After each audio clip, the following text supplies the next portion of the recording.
It's July the 2nd, 2025. I am at Joel Pearl, and it's time to get in the weeds. TheJoelPearl.com on Blue Sky, because I always miss that one. But here we are. It's a wonderful Wednesday. The skies are sunny over Toronto. Happy belated Canada Day to those who celebrated yesterday. It was a beautiful day in the city. I got a little burnt, but I'm okay. My burns turned into tans because I'm just so white. Jeremy Lambert is here, also white, also bearded. So clearly our opinions on wrestling are the ones you pay attention to. That sounds bad, but here we are. We do this every single day, 5 days a week, 10 o'clock. We're here. And we talk about stuff. Wrestling's there too. It's like it's like the secondary topic to whatever we're actually talking about. But, how you doing? People got mad yesterday. People are mad every day, Jeremy. You're going to have to be specific. Oh, he's got a cough first. They're mad at your coughing skills. Too much phlegm.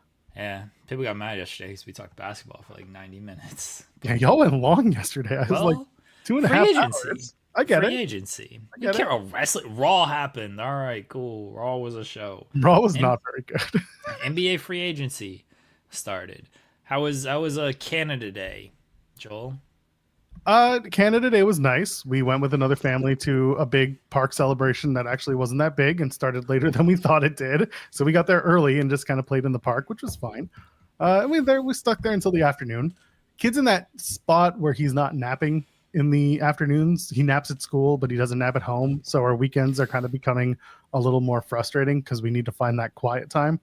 But yeah, the afternoon was a big pain in the butt because he was just not having fun. But he crashed early, so I guess everything was okay. Just a long day, man. When the middle of your week gets upended by the whole country taking a day off, it's a challenge. But we got through it. We're back, and we're doing it again. And then we're not off on Friday because we don't recognize wherever you guys are doing whatever. I'm not off on Friday either. Well, I mean, you're not because of content, but like most businesses are closed on Friday for y'all. But WWE's taking the week off, right? They pre-taped SmackDown and said go home. They pre-taped NXT last week and said go home. They pre-taped TNA 2 weeks ago without actually planning to take July 1st off, but go home. So everyone's taking a break. And you can kind of tell with the wrestling that people are definitely taking a break, which is why I really hope Dynamite 300 is a very good show tonight, and it has much promise. Really hope it delivers. Joel's looking forward to AEW, everyone. It's the apocalypse is near. Yeah, you got to start counting your money and getting things put away. And I'm looking forward to Dynamite potentially being the show of the week because Raw certainly wasn't.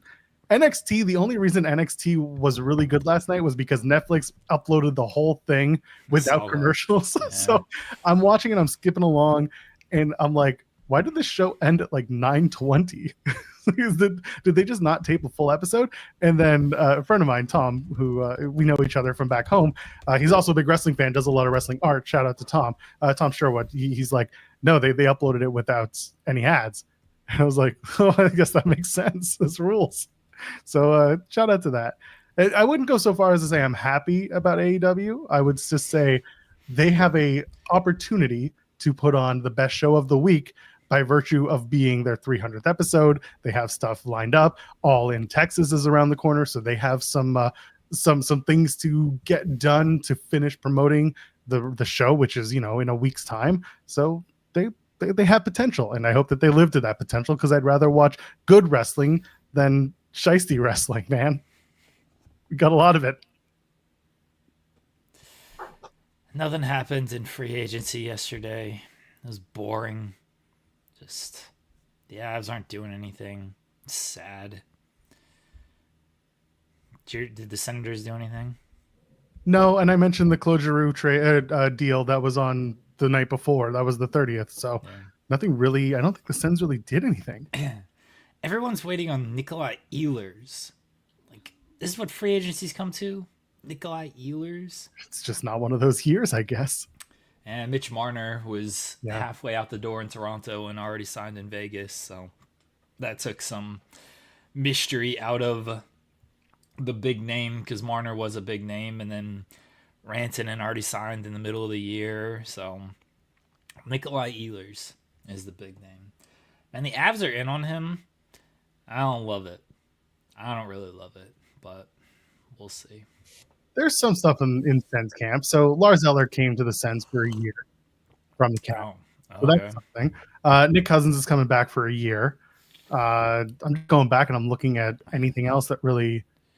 The Sens got Levi Marilainen for another year. I don't know who that is. He was the goaltender.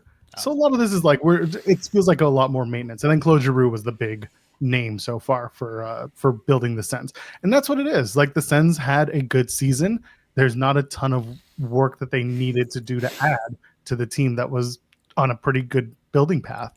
So for me, I can tell you, I wasn't looking for much. Most people who are covering the Sens were looking at the Claude Giroux deal and just wondering like that was the most important one that needed to be done. So that's it. Perry goes, hell yeah. Ryan, I love what the Habs, assuming you're talking about the Canadians, have done. Like their long-term future looks really good. I don't know how good they're going to be next year, but the year after, and definitely in 2 years, they're looking really good. Like they're a young team. They've added some more young talent. Like I like the trade they made for the Ford in St. Louis, who I now can't remember his name, so clearly I'm super high on him. Malu. They traded Malu for Bulldog. Yeah, I like that deal for them because they had too many defensemen. They got the Dobson from the Islanders. Like, I like what Montreal's building. I don't know if it's gonna pay off this year. I feel like it's gonna pay off. Nobody likes the Habs. I mean, I don't have anything against them. They're whatever, but the Bulls, yeah. They. I don't know if the Chicago Bulls are like ever gonna be good. I hate to say that, but I just don't know if they're ever gonna be good, man. Like that team's just kind of a mess. It's always gonna be a mess. There's no plan with Chicago. There's like none, absolutely none. It's like let's just get some kind of talented guys that don't really fit together and hope it works out. And then it never works out. There's just too many sameness on that team. Apparently, they might try to get Jonathan Kuminga. They might trade Vucevic, which is fine, but I don't know how much. Kuminga's another guy, just like a young guy who kind of helps, but you don't know how much he helps, and how's he gonna fit with the rest of that team? I don't know what the Bulls have been doing for years, but we appreciate the Josh Giddey for Alex Caruso trade. Some news coming in. The jury reaches a verdict in the Diddy case, the sex trafficking trial. The verdict will be read shortly. So there we go. It'll be something for people to keep an eye on because God knows there's not much wrestling talk to have. What are we going to do? Talk about Britt Baker again for the 50th time? Yeah, people like talking about Britt Baker. Yeah, nobody cares. Nobody cares. Why? It's someone There's put reports. It out there. Someone put it out. There was a report. It's from Wrestle Mobs through Body Slam that Britt Baker was looking to leave AEW. That AEW is saying no. I'm paraphrasing because we just did this dance like a month ago. We just did this dance a month ago, and we just had this conversation a month ago. Jeremy, what did we say a month ago regarding Brittany Baker's AEW contract? Still under contract for like another year and a half. So stop talking about it. Could she be ready to go? Sure, maybe she is. Who knows? She hasn't outwardly said anything to anybody. It's just done. Chi-Town Spurs has got the right idea. He's got a super chat. By the way, donate a super chat. Any gets question or statement gets right on the air and guides this conversation. Chi-Town Spurs says, oh yeah, leave a thumbs up too. We got to do that. Hold on. I'm going to take this down so you can get your thumbs up. Come on. Yeah, fireworks. Yeah, ballyhoo. and subscribe to the channel. I want to be back above 16,000 because some people were cowards. And they're like, I don't like the way you talk about Power Slam. Well, 2FB. People said that? Yeah, no, probably. I don't know. Someone complained about something we talked about, and I was just like, we're not doing this today. Anyway, Chi-Town Spurs sent a super chat saying, do you think Britt Baker debuts in NXT as a different type of doctor, perhaps a dermatologist or ear, nose, and throat, ENT, and she is Ricky Saints's doctor? That's how she debuts. They keep taking out his larynx, so she is going to take care of Ricky. That's how she debuts in NXT. It's kind of give her the weird, like, I know every part of the body gimmick that they gave to Jordan Devlin way back when. Remember when he was being a creepy, creepy before speaking out and then afterwards. But remember when he was the creepy, I can dissect the body in different ways on NXT? Oh. And yeah, so that was the gimmick that they gave him in NXT, where he was like, I know all parts of the body and I can pick them apart one by one. Here's how I'm going to take care of your teeth. Wait, that's the dentist. But anyway, he would nitpick the body. Regardless, give that to Britt. She should be an optometrist. And while Ray is sidelined, she should pop his eye back into place so we can wrap up that story. I want optometrist Britt Baker. I'm all for it. That's fine with me. I don't know what else you could do. She just comes in as Britt Baker, and she's a wrestler. You know what? I mean, I'm for if she's Britt Yankum, and she carries the family name alive, and then she could just be Britt. She's a Kane copy. After that, I'm fine with that too, but they're not going to do anything like out of the ordinary if she ends up going there, which is a big if because we don't know. She reportedly wants out. She's posting about water, which rules. By the way, she's not wrong. She's not wrong. She's not. She's 100% not wrong. But then Queen Amanada's posting water as well. It's a shot. This water's $6.50. Shots. She's taking shots. Maybe she's not. Maybe she's in agreement. People just get weird about. I love the messiness. Keep it going. You must be a big Nia Jax fan these days. I'm like, this stuff's funny to me because then when there are interviews, then they may or may not have to talk about it. They may or may not get questioned about it. And so then it becomes news for me. Till then, it's a bunch of 30 and 40-year-olds just being messy. I don't know these people. I don't care how messy they are. Like, honestly, I don't care at all. Stupid. I watch trash reality television, Joel. True. You know I'm all for this like drama and messiness and subs, but like and everything. It's funny to me. At least when you're watching the messiness on television in form of trash reality TV, that's constructed. That's not preconceived. That is produced. It is made to feel that way. They make you into that character. They make you do these things through the magic of editing and leading questions in diary sessions. Like, it's one of the reasons why I kind of gave up on Big Brother is because I saw way too much behind and I got it. And I was like, all right, this isn't fun for me anymore. That's the problem with me having studied television production is that I understand the storytelling elements and how to put it together, things like that, to a certain point where I'm just like, and I'm out. So I understand it from your perspective with trash reality TV. How do we know that this is not just part of the show, Joel? Just enjoy the show.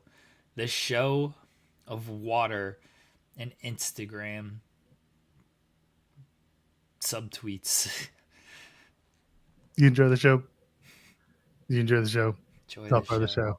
So you can't ask Tony about this either.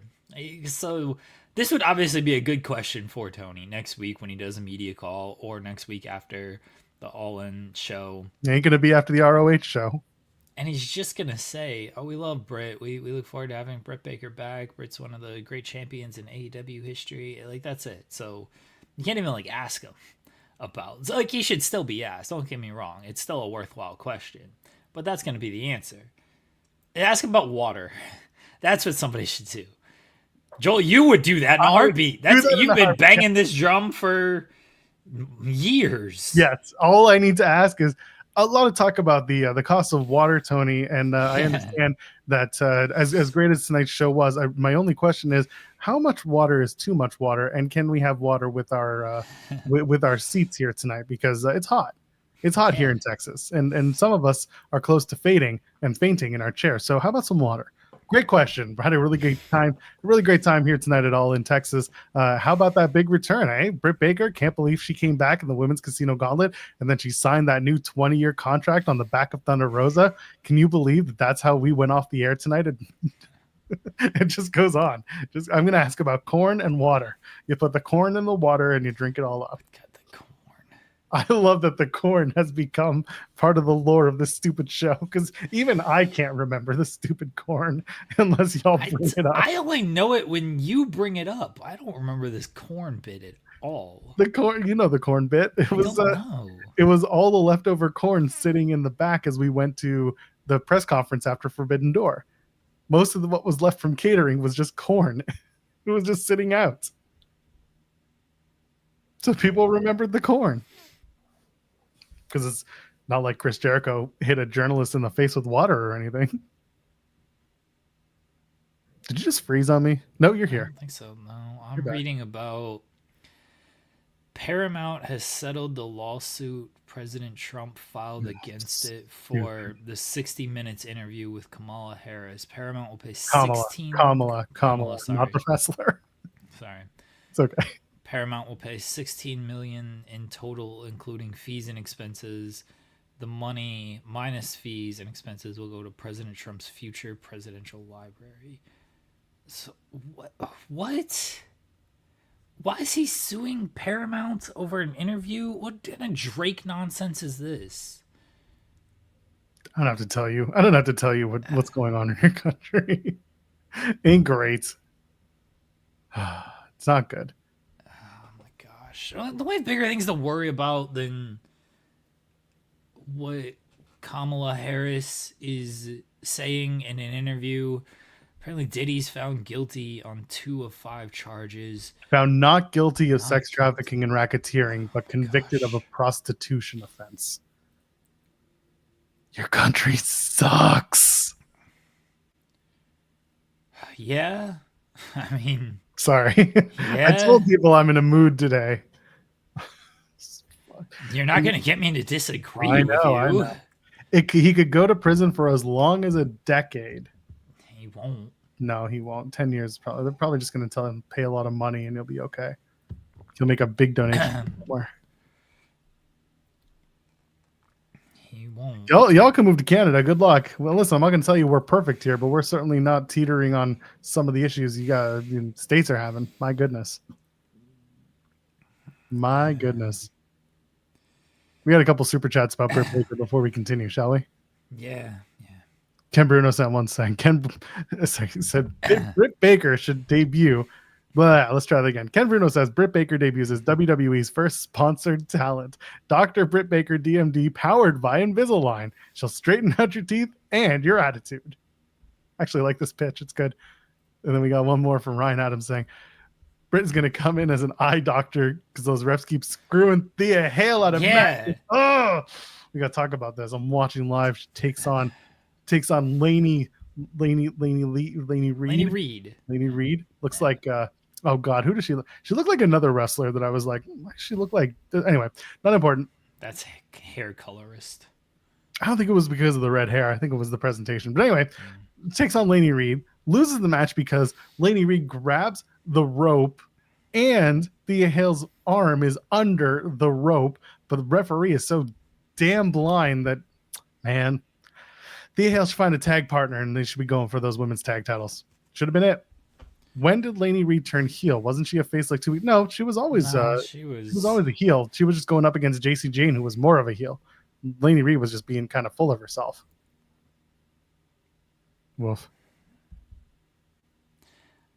I'm gonna have to have a serious conversation with Shawn Michaels over the booking of Thea Hale, because it has not been good to start, and I'm very annoyed with him. And he needs to get his shit together. Jada Parker tapped out in that match. Thea Hale should be getting this title shot. Instead, he just has her lose by nefarious means. And I'm sick of it already. Because I don't trust that it's going to pay off into anything good. I have no faith that it's actually going to lead to a sustained push for Thea Hale. I think she's just going to keep losing until she's just branded a giant loser and then forgotten about. Oh, no, they'll just put her back into Chase U. Grown-ass woman, no more. These Chase U stuff sucks, dude. Yeah, it's gotten real stale. And it was going good, and then they got real after-school specially, and now it's just not. It's not great.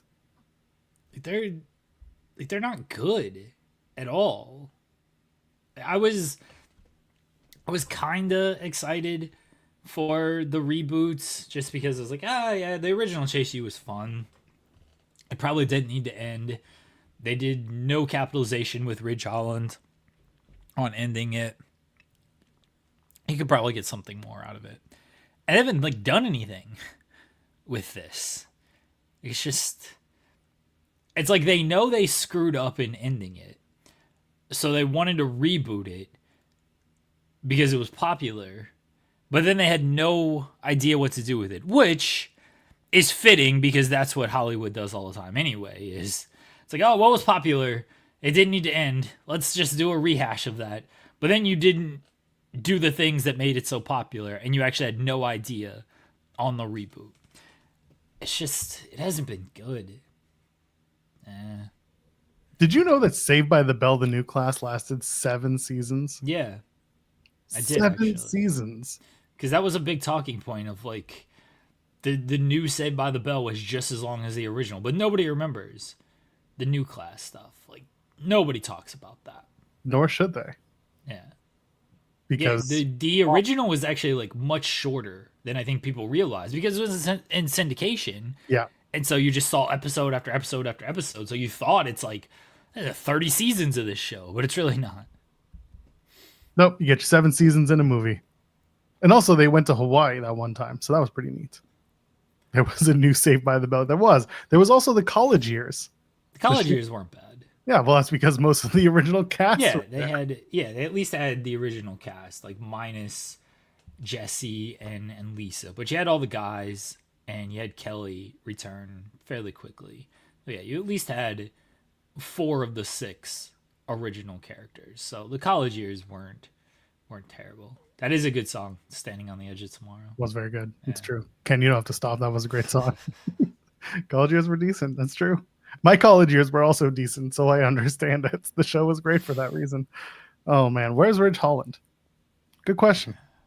He doesn't exist, man. That's right. Oh, there is a podcast on this channel. Jensen and SP3 doing Saved by the Bell lore. That's fair. There you go. You can go find it in the back catalog of this channel. Millions of videos on this channel. Some even MMA spirited.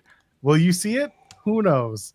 The one that used to make us the most money, all 3 cents of it, recently got demonetized for no reason. 3 years after its publication. Who knows where that came from? But speaking of people ripping us off, we'll talk about this for a second. Over in our group chat, Jeremy, you sent me a tweet. Oh, yeah. Jeremy sends me a tweet yesterday and says, "Hey, Joel, sue these guys." Yeah. We got to talk about Voices of Wrestling for a minute. Okay. Did you? No. Okay. Something was weird with my internet. He says, "Sue them, Joel." Voices of Wrestling released their flagship Patreon special podcast yesterday. And they titled it CM Punk and the Terrible, Horrible, No Good, Very Bad Week. Our episode on Monday, June the 30th, was titled CM Punk and the Terrible, Horrible, No Good, Very Bad Saudi Trip. Yes. I understand that what I did was take from a book and use the theme and the title of the book to put together our show on Monday. But it's a little too close that the next day, Voices of Wrestling, of all people, go after us. Not literally. I don't listen to this. I don't have their Patreon, but they titled their particular show similarly to ours. Looking over our homework. Very upset about this. Told them I was gonna call my lawyer. Problem is my Twitter's locked down, so they ain't gonna see that anyway. But the point is, go find Voices of Wrestling and tell them why are you ripping off In the Weeds. That is a vanilla fumble. Volop's got it right. I'm upset. The only thing that helps is that today on Speed, it's Thea Hale and Alba Fire. Probably gonna lose again. I mean, I would assume that it's going to be Alba Fire versus Sol Ruca, but I don't know for sure because I have not kept up with the Speed anything. They got to crown a new Speed champion unless El Grande Americano, I guess, is now okay, so he's going to defend that title. That's going to be hilarious. What do you mean now okay? He was never injured. That's true. He was just they had questions about him for a while, but he's fine. Yeah, he was never hurt. Chad Gable's hurt, but how do you think Thea performs on X? I'm used to seeing her on Speed.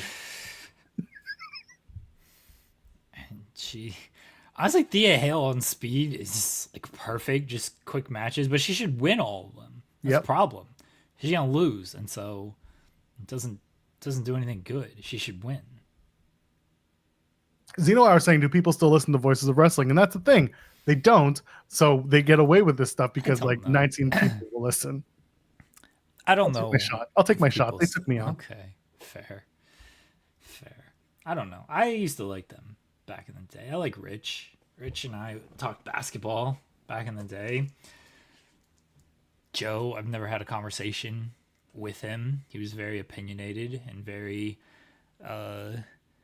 boisterous in his opinions, which is fine. But I've never personally had an issue with them. And they stopped tweeting so much, and so I stopped paying as much attention to it. And I stopped listening to wrestling podcasts in general when this started to be a full-time thing because I don't want to listen to other people's opinion on wrestling when I already have my opinion on wrestling. I already do a show 5 days a week on wrestling, and I listen to so many wrestling interviews that I don't care what other people have to say about wrestling. Wait, Shake Them Ropes is on Voices of Wrestling? Yeah. It's Hawkins' show. Yeah, I used to listen to Hawkins' show all the time. Jeff. No, it's fine. You go where you go where you get picked up. I get it. How dare you not listen to True Heel Heat? Sorry, SB3. I don't listen to any wrestling podcast. I've said this before, but I'll say it again. Like, I don't want to be influenced by the opinions of others. So if I listen, like, oh yeah, that's a good point. That's a bad point. I don't know. Like, I just don't want to. I don't want to be accused of like, oh, they said it on this podcast. Like, that's probably going to happen anyway if we have like similar thoughts and opinions or ideas. But I don't ever want to be like influenced by that. And like I just said, I'm so incubated in wrestling news and coverage that I don't want to spend my free time listening to more wrestling news and coverage. That sounds terrible for me. I already cover and listen to so much wrestling from 8 a.m. when I wake up to 10 o'clock, 11 o'clock at night when shows finally end. So the free time that I do have, I don't want to listen to a Raw review show or a weekly show. I appreciate everybody who listens to us. We're very appreciative of all of that, but I don't like listening to others. If somebody sends me a clip and someone's like, "Hey, you should listen to the," like, I'll check it out and everything. But yeah, my free time is not spent listening to wrestling. I listen to typically sports talk radio. That's the idea. That's how I get the idea for this show. It wasn't Busted Hopin' because I listened to Busted Hopin'. It was because I was listening to Dan Patrick's show on a bunch of my drives in North Carolina. I listened to Mind the Game with LeBron and Steve Nash. They had Kevin Durant on yesterday. I listened to that podcast yesterday. That's the stuff that I listen to. I typically listen to basketball or hockey talk because that helps me with this show. I think I like to pretend it does. It probably doesn't. Well, it has its place because I've talked about who I listen to on this show. I said, I listen to us. And that's about it. No, I listen to Stephen Larson, which I see other people mentioning they listen to as well, because I find them interesting. Again, I've given my reasons as to why I listen to the people that I choose to listen to. Stephen Larson have a different take on wrestling from a production standpoint, from a storytelling standpoint that I clock in on, and I like what they have to say. Sometimes I agree, sometimes I disagree. They're also just entertaining. They're friends. So there's an actual camaraderie there because they know each other. They've been in the same spaces together and they've grown up together. So there's that. I listen to Wade because I've been listening to Wade forever. Do I agree with all of his opinions? No. Do I think that he sometimes gets a little too stuck into one particular talking point? Yes, absolutely.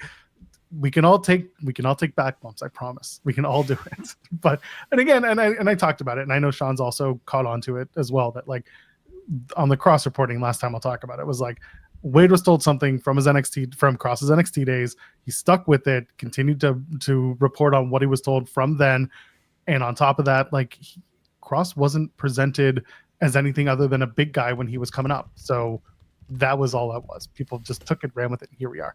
Anyway, I listen to Wade because his analysis is really interesting, and he's a guy who stays away from spoilers. He doesn't do, this match is happening, this match is happening. He's pretty good at like just staying level and just talking about the show as it appears. And I like that because it's a different perspective. And then Sean, I'll listen to Sean's shows because I don't always talk to Sean. And when I get a chance to pick his brain about stuff, well, stuff is out there that he's talked about. So I'll go back and sometimes just tune into some of the stuff he's talking about. So I know some of the backstage information, because guess what? We happen to work for the dominant newsbreaker in pro wrestling in this sphere. We have direct access to that guy, but sometimes we want that guy to also have this, this point of view. And yes, I listen to a ramble because I like SP3 and I like Jimmy. And when Jimmy gets to shit on everything and SP3 just gets to laugh through it, then everyone's happy. There we go. Stephen Larson of the worst kind of fetch show. Sure, buddy. All right, whatever you think. Go enjoy. Wade Man Cross will take back shots. Stop it. You people are awful. Oh man. But whatever, man. You just listen to the people that make you happy. Listen to the people who make you feel like you're entertained, and don't take everything so seriously when you're listening to it. Don't listen to us seriously, for Christ's sake. When we have serious conversations, you know it. You know when our conversations are serious. But you also know that like 95% of our conversations throughout the entirety of this show's existence have not been serious. So like, it's all good. Just chill. Pulaski. There's a place for Alex Pulaski. There's a place for Denise. And those are diametrically opposed human beings in terms of their wrestling coverage and the way they talk about it. People like Denise, great. She's fantastic. She's a hustler. She works hard. She's got good opinions on stuff. She likes to talk about wrestling. Alex Pulaski loves to talk about the worst parts of wrestling. You gotta dig that. If y'all love who you love, go and enjoy it. Just make sure that you're not an asshole to other people when you don't agree with a point. It's okay. You disagree, you move on with your day. Go outside, enjoy the sun. If there's no sun, go and jump in a rain puddle. Rain puddle? I don't know. Just be like Peppa Pig, but nobody likes Peppa Pig because she's an asshole.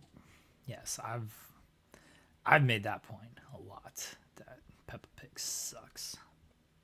There are people who listen to JD from New York and they feel how you will about him, whatever. He's not my cup of tea. He's not my guy. But there are some people out there that I do like who listen to his stuff and they think he's entertaining. Sure, if that's how you need to get through wrestling, go ahead. Just don't be an asshole. Don't be an asshole. It's very simple. Someone saying I listen to Covalent TV. Sure. If that's what gets you going, enjoy. Just don't be an asshole. Yeah, like Brian Zane says, like what you like, don't be a dick. It ain't hard. It ain't hard. Yeah. The sun is evil. It's true. Put on your sunscreen or else you get burnt like I did.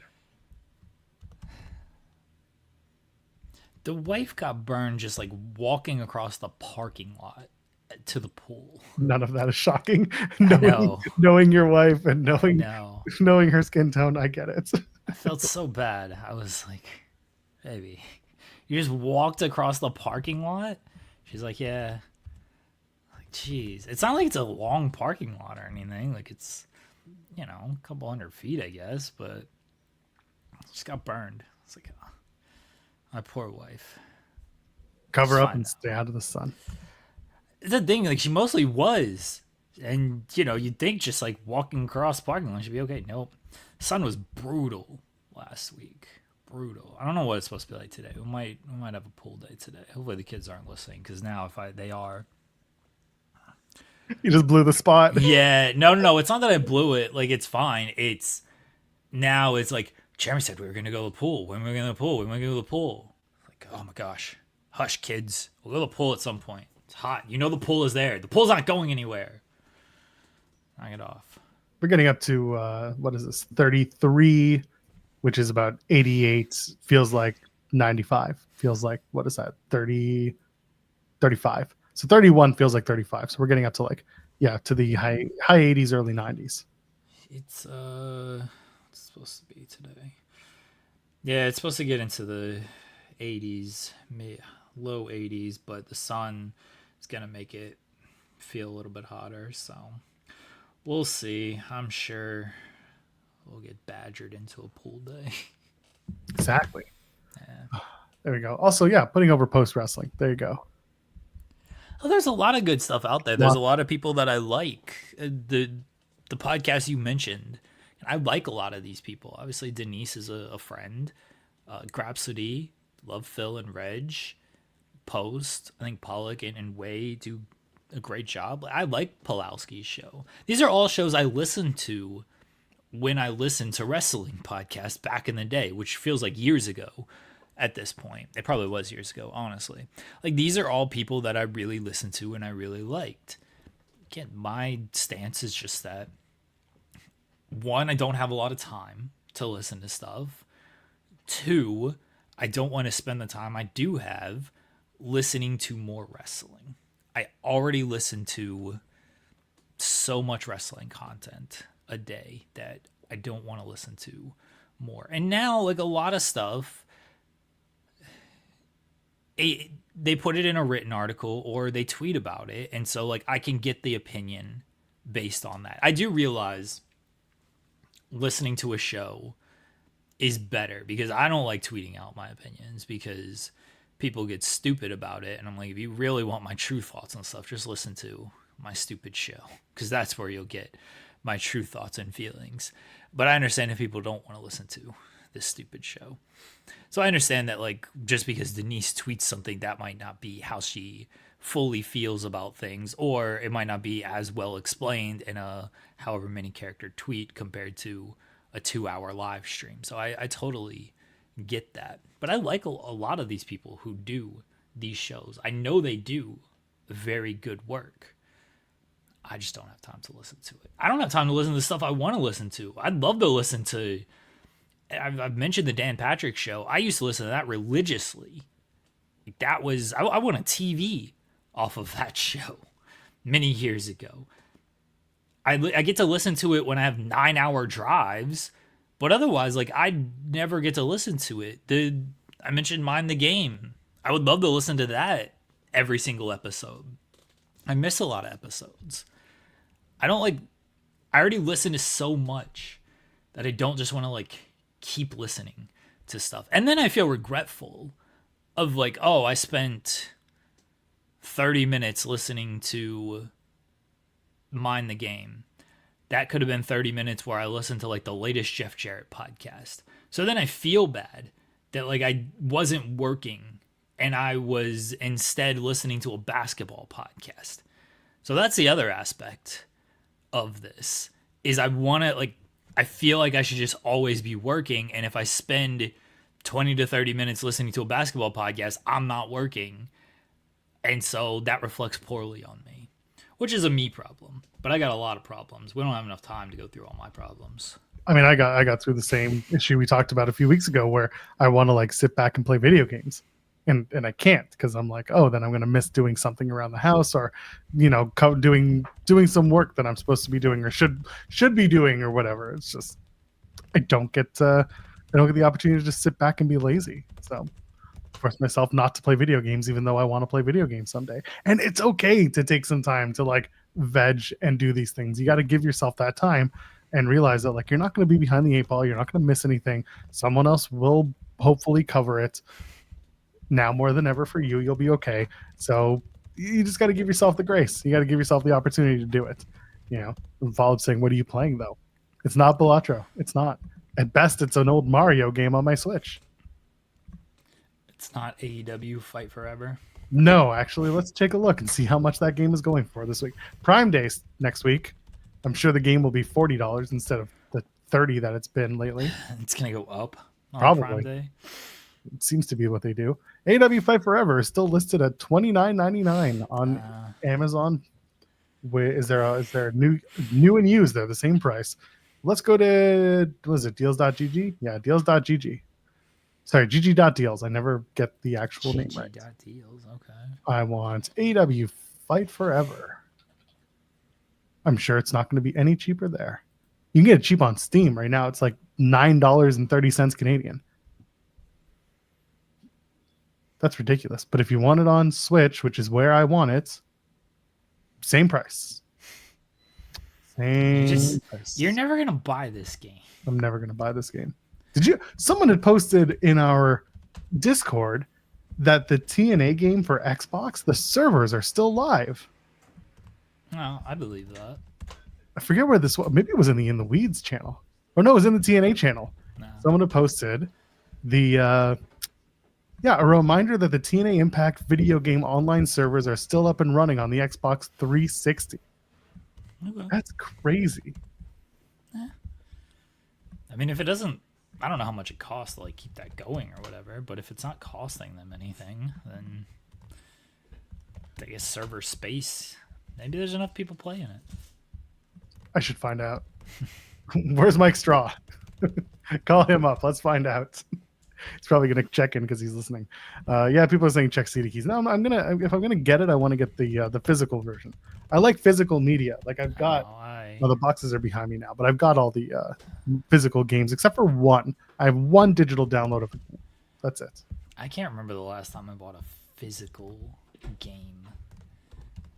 Everything's been downloaded for me. Like my PS5, I didn't even buy the. You can get the physical or just the digital version, and the digital version's like $100 cheaper. I was like, yeah, I don't download anything or I don't buy anything physically, so why am I going to spend $100 for the physical version? I understand why people do it because they do like having the physical version. They do like playing physical media of DVDs and whatnot, but I was never going to do that. So I'm like, yeah, I'll save the $100 and just get the digital version of it. Can't find a website where I can see who's playing any of these games. I know there does exist that through Steam. You can check through Steam. Yeah, but not through. You can check that stuff. Yeah, not through the Xbox 360 servers. It's different. That makes sense. Stupid Microsoft doesn't want me to know. Microsoft's kind of terrible. They're losing money and they're firing people. Are they? I don't know about all that. I just know they're terrible and like how much they want me to like log in, change your password, go through this verification, go through that. Like it all sucks. I feel like it's just such a headache with Microsoft. I'm just like, oh my gosh, I just want to like log in and check this email that you allegedly sent me, and that's it. Can you just not like go away? Just go away. I like having a physical game because if I ever if my console goes down or if I have a problem logging in or I get blocked out, whatever, then I have the physical game. It can go into another place. Volb saying that's why I need to mod your Switch. No. Although I do have the one that is moddable. Apparently there's like the oldest ones are most moddable. The newer ones got all messed up. Either way, I just I've got my copies of the games that I have, and I only get them when they go on sale or I get them secondhand from people through like Facebook Marketplace or whatever. But the only one I'm really trying to get my hands on right this minute, AEW Fight Forever, is not really one I'm trying for. It's just one that if it shows up one day for like $10, I'll probably buy it at that point. $10. Yeah, it's got to be pretty down there. Okay. But when it comes to like the Mario 3D classics we were talking about last week in the chat, how that physical game is now like $280 new because it was a limited time release. You can still get a digital copy some places, but if you want the physical, you're going to pay for it. I'm looking for people who are trying to offload that, specifically gamers who are not, collectors. They do exist, but yeah, that way that way if I can get my hands on it, it'll be an extra piece of Mario merch that I like to have, because I like Mario. I like the Mario games. I play all of them pretty frequently because they make me happy. So that's where I'm at. Get those 3D versions. Richard, I swear to God, if you'd send me one, my God. Send you Fight Forever? He's going to send me Fight Forever. Yeah. Remember when Fight Forever came out and they gave a bunch of download codes? Those were gone, and I tried. Oh, yeah. I mean, I have Fight Forever. I probably played it one time, and that was it.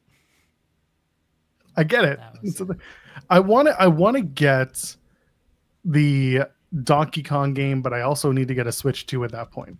And apparently Nintendo said that they're raising prices in August. Well, yeah, everything's just raising prices. It's ridiculous. Everything's just more expensive now. Just ridiculous. Richard, drop me a DM. You know my @ It's on the screen.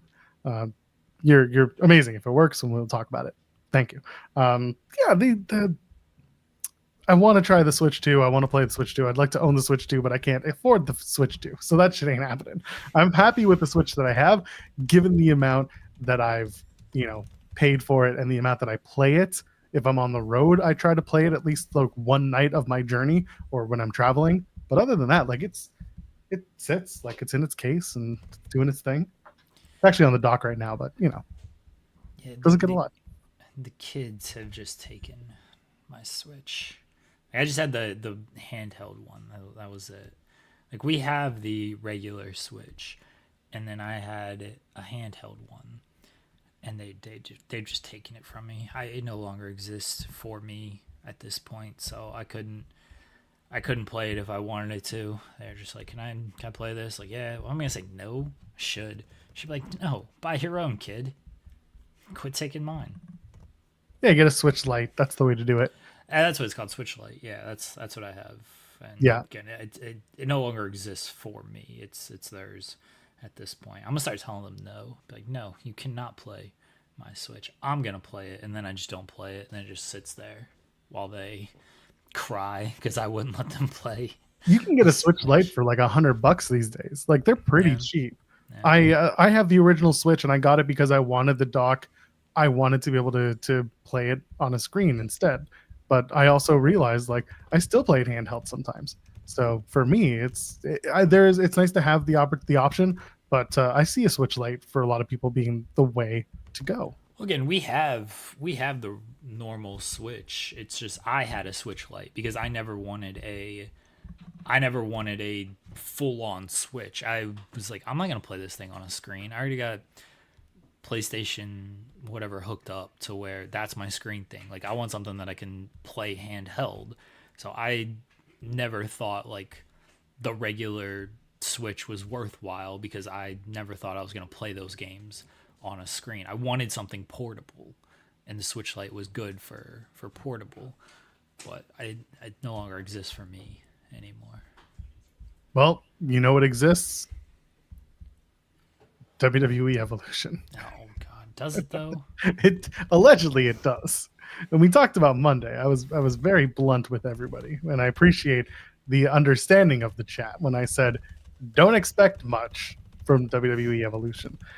They announced the tag title situation. It's going to be a 4-way team from Raw, team from SmackDown, a team from NXT, and of course Roxanne Perez and Raquel Rodriguez. They hold the women's tag titles. So there's going to be a team from each brand. I'm not going to spoil who won from SmackDown because it was taped, but I'll put it like this.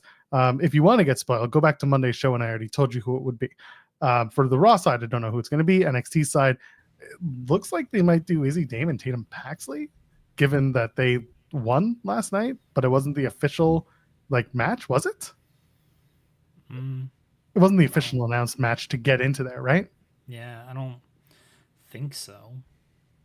Yeah, regardless, if it's Zaruka, I don't know why they're doing that, because they just lost and they've been teasing dissension, so it would just be weird. I'm guessing it's Izzy and Tatum, unless they pull a fast one and they choose someone completely different. Some people were asking, like, what about the Inspiration? Will they be part of this? And no, it's not an NXT show. It is a WWE main roster branded show. So TNA inclusion is just not happening. As much as I'd love to see like a Masha Slamovich knockouts title match on the card, you ain't going to get it. You're not, because they're setting up her Slammiversary match instead of an Evolution match. So there is that. Evolution's a here damn show in a lot of ways, which sucks to say, because the first show was a here damn show and it did well and people were big fans of it. It's back. It's on the same weekend as All in Texas. It is sandwiched with a bunch of other WWE content. It's going up against a Beyonce concert, which is a whole other can of worms.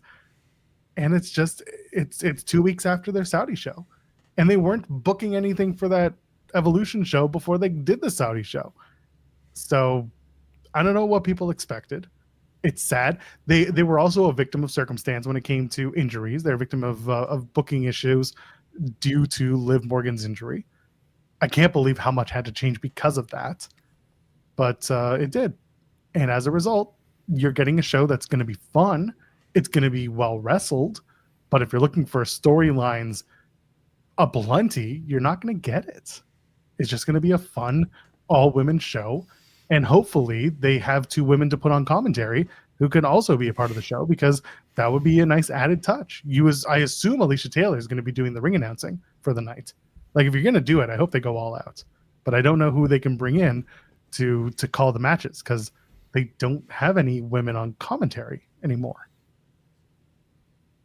What's Renee Paquette up to? Oh, does she have a job somewhere? Yeah. Is she doing anything? Renee Young, what's she up to? Yeah, what's Renee Young up to? And I know everyone's going to jump right to Veda Scott. I understand that Veda is fantastic and they deserve that opportunity. Yeah, people are going to do that. If I mention women who work commentary, Veda is usually the first person people yell to.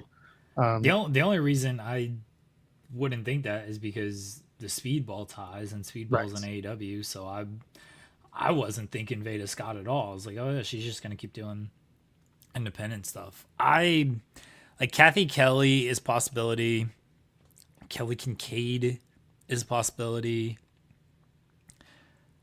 Kai says Liv. Like I don't mind that. Have a wrestler who's gonna like heal it up there, but they haven't like built anybody for this spot.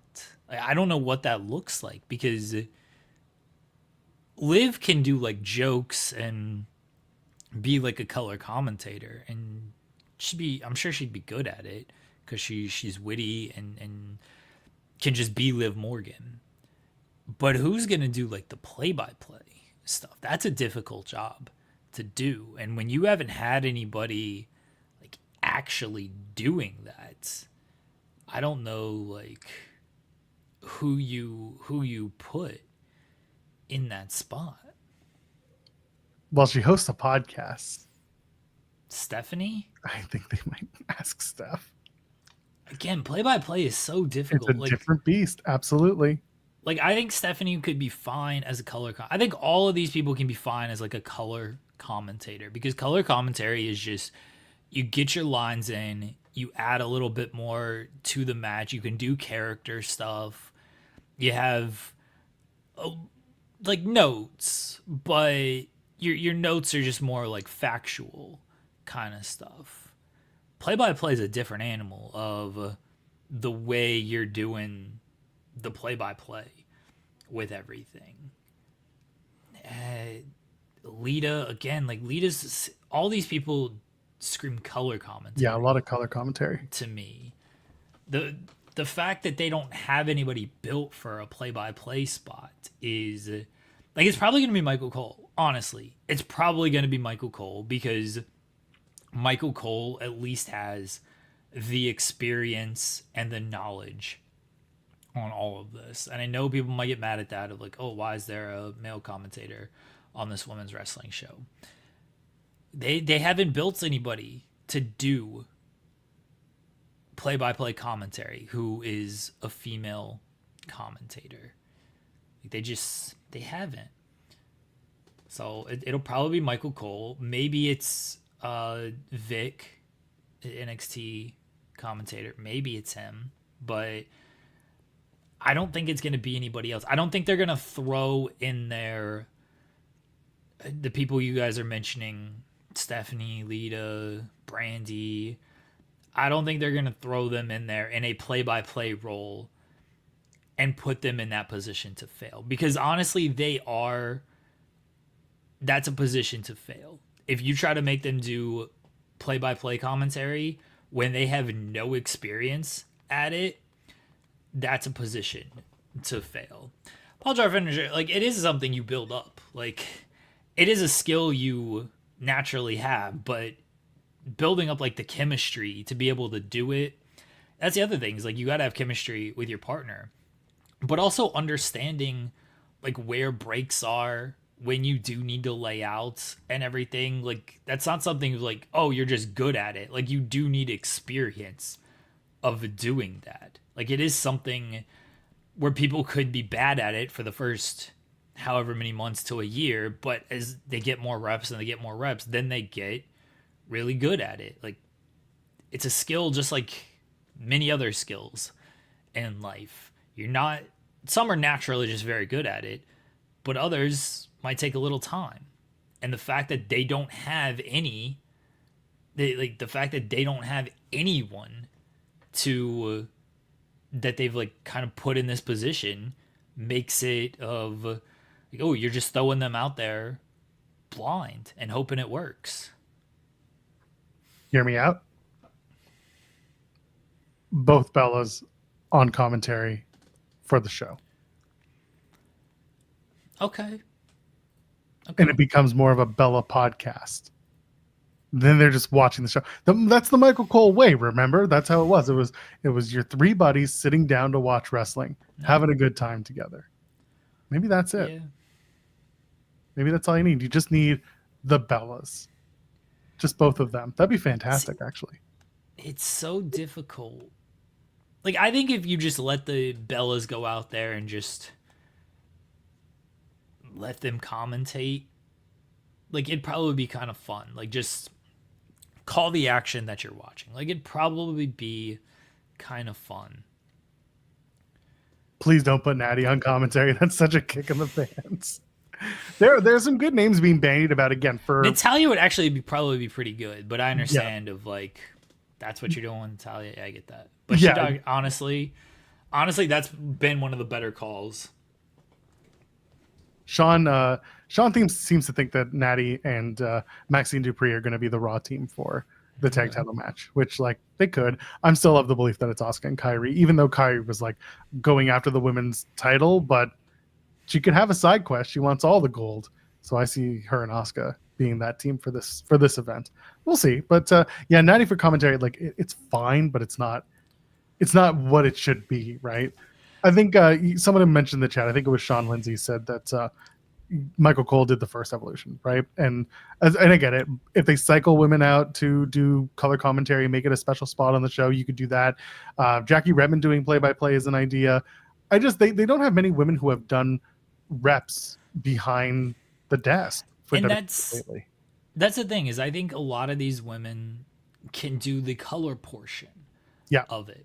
The play-by-play is a different animal because you got a producer in your ear and they're telling you to hit certain marks. And if you're not used to this stuff, like, it can kind of fluster you. It's a different kind of beast when it comes to play-by-play. That's where the experience really comes into play, is if you're used to just hitting certain marks, you're used to calling certain things. And if you're not used to that, it can throw you off a little bit. I mean, it can throw off a color commentator, but they're hearing it far less than a play-by-play person. This is why Michael Cole will probably end up being the person, because he is used to all of this. Jackie's a very good call. Jackie has done a lot of NHL work. Again, I watch enough hockey. I've seen Jackie plenty of times. She does the between the benches stuff. She is not up in the booth doing play-by-play. She's very much sideline reporter. She does some color commentary, but it's usually, hey, let's go to Jackie Redmond, who is here with the head coach, and post-game interview type thing. That's what Jackie does. So again, putting her in a play-by-play role, I don't know how she does with that. I don't know how any of these women would do in a play-by-play role, because I haven't seen it. And they haven't been tested in that way. I think some of them would be very good. I do. I think Jackie would be very good.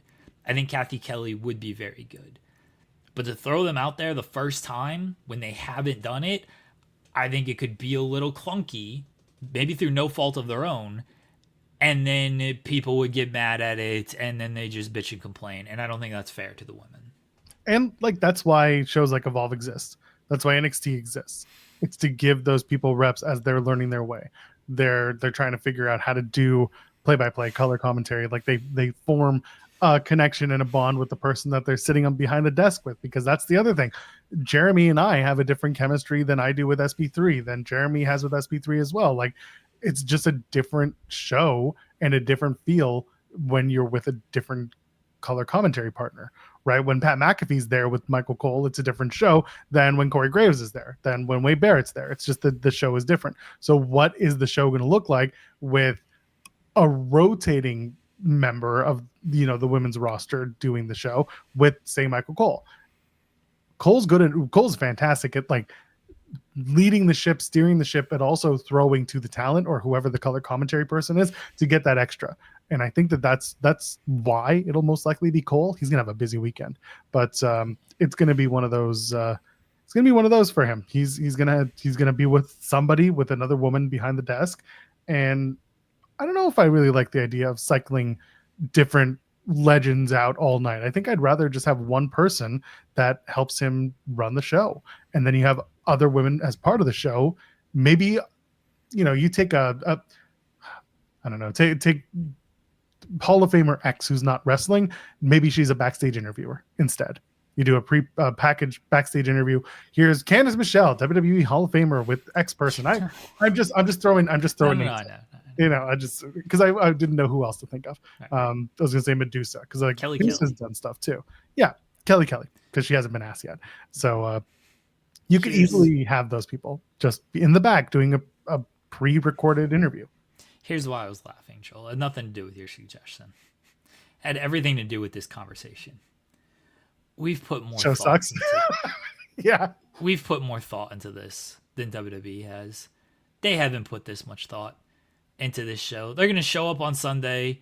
Michael Cole's going to be there. They'll be like, Cole, go ahead. And then somebody else, they're, yep, go on commentary. They haven't put any thought into this show. It's a very thrown together show that I don't even know if they fully wanted to do, because if they did, it wouldn't have taken them 8 years to do it.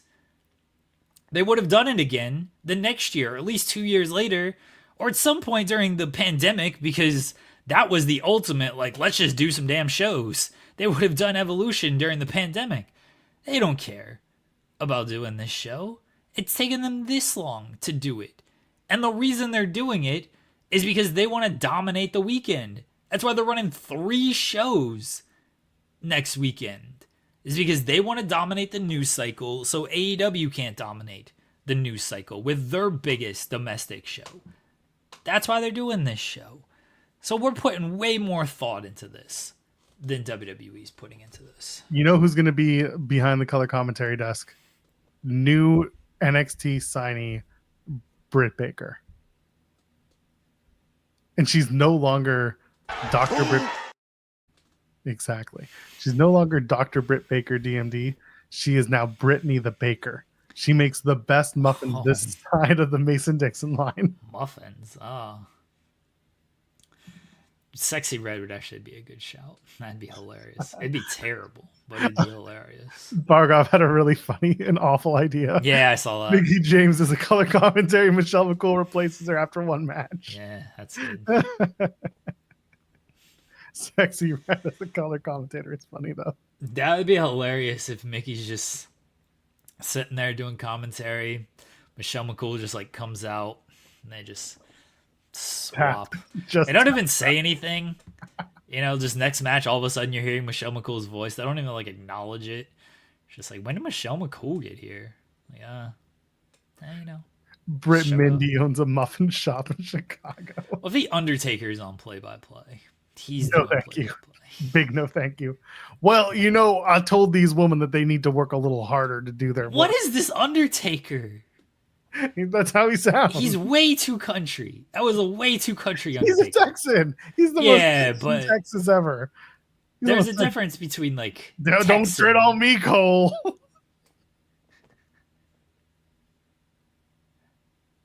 That was rough. Let me tell you about my thin blue line. God, that's more like Georgia accent than Texas. Who cares, redneck and motherfucker? Yeah, something. These are biological. We're not going to do this. Joel's Joe Hendrick impression is terrible. All of Joel's impressions are pretty terrible. That's the point. John Moxley's not like bad. That's like the closest one that you like kind of have. Which one? A little bit. That's not terrible. But which one? John Moxley. That one's like, it's not good, but it's at least understandable. Your other impressions suck. They're great. It's great content. That's what we're doing. Yeah. Now, I respect that the content of it. I do. That's all I care about on this show is content. I don't care if it's good or bad. It's typically bad. It's typically bad. That's what we're here for. Yeah, it's typically awful. But my Homer's not good. My Krusty is good. Yeah, your Krusty. Yeah, that's not bad. Oh yeah, my Triple H voice. That was also great. Hey man, I'm not here to do things accurately. I'm here to do things right. It's Adam and Eve, Cole.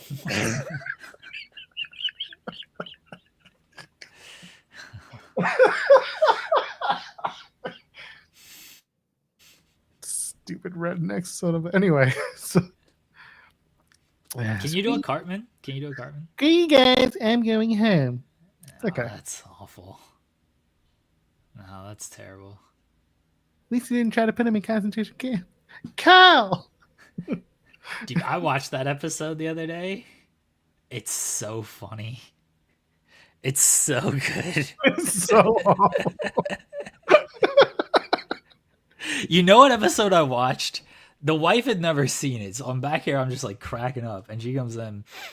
I was like, "Oh, yeah, this is the episode where Randy's on Wheel of Fortune," and she's like, "Huh?" And I'm already like into it at this point, and it's on Max, so like the words aren't bleeped, and I'm like, "Yeah, Randy's on Wheel of Fortune." She's like, "Oh, okay," and so I started the episode over, and she's just watching it.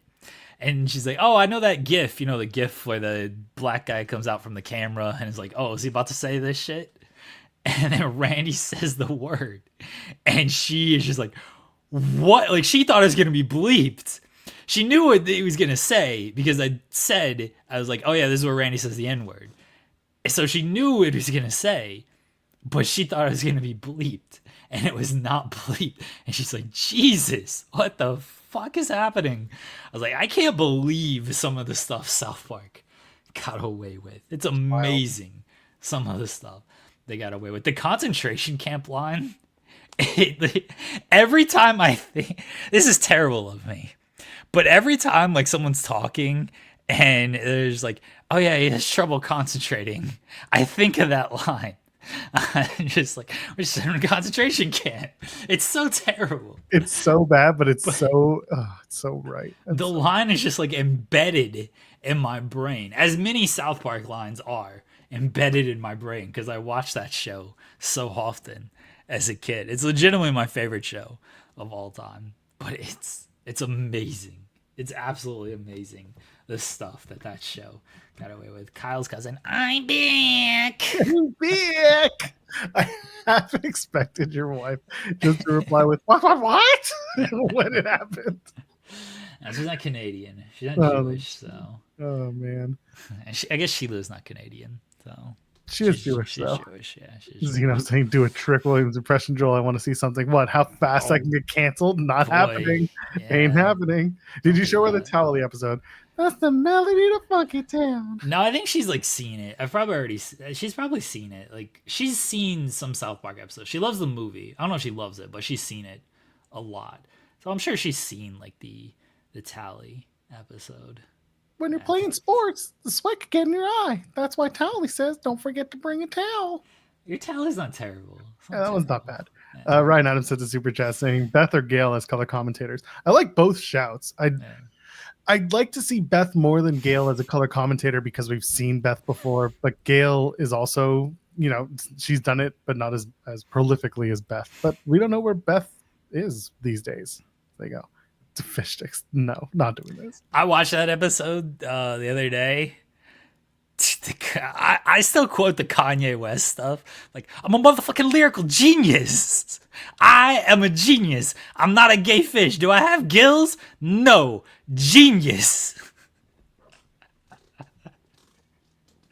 Well, so Rare Beast, yes, that was me, by the way. So I'm trying to remember which internet dad I listened to did the Tally voice for the kid. That was me. I'm trying to get the kid out of the bath, so I started doing the Tally voice, and it worked. Oh, he's a gay fish. Do you? Yes, I love fish sticks. Love them. You're a gay fish. No, I'm not. Just stupid. Carlos Mencia taking credit. I got no balls. Man. So, because everyone's all about the Britt Baker water bottle stuff, Natty replied, I love this. And Britt replied, careful, Natty. The Dirties will have a field day. Oh, boy. Oh, here we go. Oh, I love it. I love it here. Y'all are just... I'm in agreement with Britt, by the way. A bottle of water can be $1 at the supermarket, $3 at the gym, $5 at the movies, and $6 on a plane. But if you go to a show at an arena, they will allow you to bring one giant bottle of water if your name is David Penzer. Yeah, Penzer got into it about this whole thing. Oh, God, we don't need to... we don't need to invoke that. I like David Penzer. He's been on Spotlight a couple of times. Very nice guy. I don't agree with a lot of what he tweets. Sometimes he's just trying to protect the business, brother. Yeah, I don't agree with a lot of what he tweets. Yeah, you can bring in all the water you want, but no pop. What's Brittany Cook doing in NXT? She's going to be Brittany Hart. She's going to be Natalia's sister. Exactly, no pop. I figured you'd bring that up eventually. Oh, come on, GameSphere. Sorry, we're back. Tally episode's so good. It's so good. There's just the whole. You shouldn't have done that, man. You shouldn't have done. He was just a boy. I was going to say the whole setup for that episode is just top notch. It's so stupid. Oh god, you shouldn't have done that into the boy. I still use that line too. Oh god, the worst. Oh man. Anyway. What else happened on NXT? Let's just talk about South Park more. Who cares about wrestling? I'm so removed from South Park. I need to go back and start watching again. The newer episodes, some of them are still good. What are some of the newer episodes that the fact that I can't remember them isn't great. They've had a few. They're not embedded in my brain like the older episodes are, because I've watched those like thousands of times. Where the newer episodes I've only seen like once or twice. Like the season where they were clearly thinking that Hillary was gonna win the election, and then she did not, and they had to like completely reverse course on like that entire season. Like that was brutal. That one was brutal.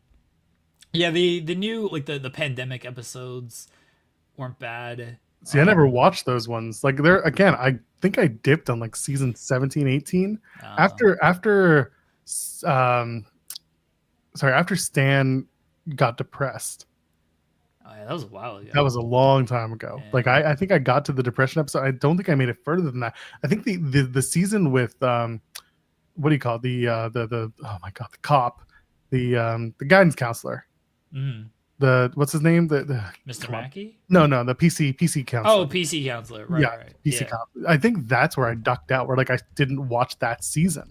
Okay. Like not because I didn't want to, but just because it happened and I never got back to it. Mm. But yeah, like Ryan Lambert bringing up Duckman. I loved Duckman.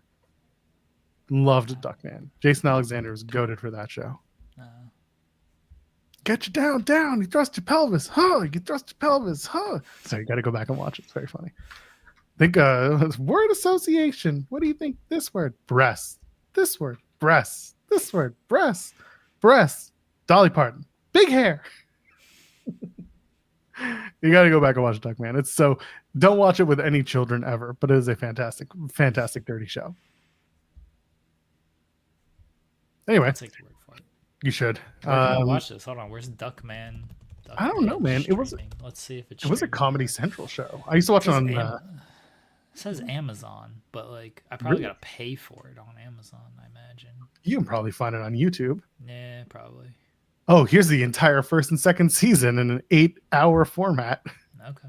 Here it is in the private chat, just for you. All right. Thanks. That's amazing. If you just look up Duckman YouTube, this is the first thing that shows up. All right. There you go, chat. Have fun. Yeah, don't watch with children. Nah. Watch with children. It's fine. It might be a good show for you to watch. They're gonna learn at some point, you know. Yeah, no, at one point they will, but not today. Maybe today. Maybe not today. Maybe not tomorrow, but someday. Later that day, we set sail for America. So that's a Simpsons reference for those of you. A deal for NHL player participation in the 2026 Olympics has been finalized. Good for them. I thought that was already like a thing, but okay. Really wanted to do that. I'm glad that they got there. I saw this Cope celebrating his 33 years in wrestling post. God. And he's like, I don't know how many years I have left. It's like, it won't last much longer. It's like, it's not going to last longer because your best friend is also cock blocking your return. He's Cope blocking you.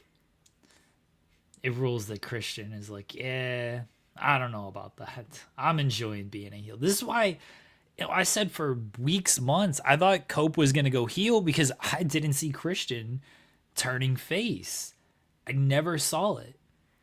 And now we're seeing that Christian doesn't want to turn face. I think they kind of missed on turning Cope heel and doing the reunion in that way. And now we shall see if and when Cope returns and what that return is going to look like. I think Christian also enjoys being front and center of his own program and not the secondary of a tag team where he was never. He's always been better.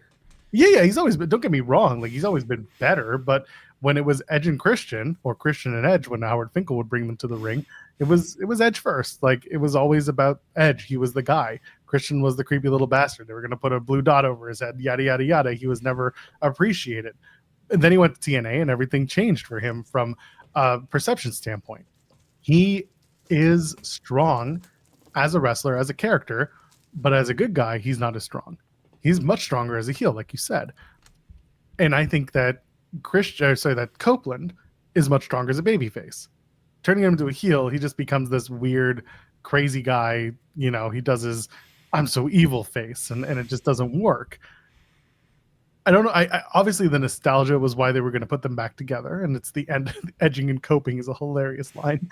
It just didn't. Other than the nostalgia, there wasn't much reason to put them back together. They're so good separately, where they sometimes cross paths, but most of the time they're just apart. So for that, I'm like, I don't really mind it. I do like the idea that Christian is Cope blocking him, though. It's just the way it is. So what do you do when you bring back Adam Copeland? Very simply, he goes after Kyle Fletcher, new TNT champion.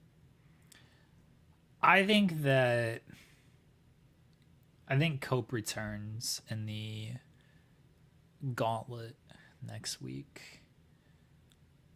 I think that's where he does his return. Whether he's a baby, he's got to be a babyface coming back. The way he got laid out was a babyface thing. He's got to come back, and he's got to go after FTR. It's just, who's he going to be aligned with to go after FTR? And I don't know who that is, because it's not Christian at the moment. What other friends does Cope have? Brody King? I think Brody King and him can be pals, because I don't know when Buddy's coming back. Maybe it's Brody King. House of Cope. He probably wants to do that. The Cope. He wants to do that. The Hounds of Cope. Got to bark like a Georgia Bulldog. No, I can do that. I don't need Cope barking. I do, because it's just so stupid. But I don't know. You've got until September if you are going to do a Copeland and Christian thing. If you do want to put them back together, but I'm of the mindset that you just don't need to do it. You do for the nostalgia bucks, but I think people will just be happier seeing Cope and Christian on the card, not necessarily together, just individually appearing. I think they'll be okay with that. The House of Magic is another good one, by the way. I think Cope wants to do it, though. That's the thing. Of course. It's okay, but so that's why you kind of have to do it. But it's not, because who is TK's favorite wrestler? It's not Adam Copeland. It's Christian. That's right. So if look, this is why Christian rules, because he's like, no, I don't want to do this. Yeah, he could just go up to TK and be like, Tony, pal, remember the time I wrestled for 97 minutes in Thailand on a show that was never ever videotaped and seen live? Yeah, I remember, Christian. I saw it because someone actually did tape it and they found it and I sent it to me and I was the one who saw it. It was a really good match. Yeah, so same problem with Cope. He never saw the match, but you did. So let's keep us apart a little while longer. You got it, buddy. And that's the way it goes. This is the only bit that this works for, by the way. Just for Christian. Tony Khan's best friend, favorite wrestler, Christian. Cope and Jericho would be something. Oh, Jericho is perfect. That might be the fallback plan of all of this. Is Jericho comes back as a babyface aligned with Cope, and then they go after FTR after beating Big Bill and Brian Keith in a 30-second match, because those guys don't matter. Not anymore. It's perfect. Yeah, that legitimately might be the plan B here, is Jericho and Cope together if Christian wants to remain a heel. And maybe by the end of the year, Christian comes around and... Yeah. Hold on. How much time does Copeland have left on his AEW deal?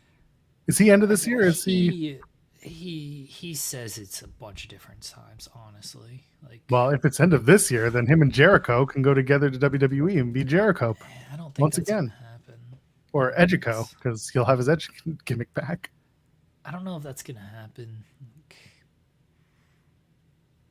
I feel like they're just gonna stay in AEW.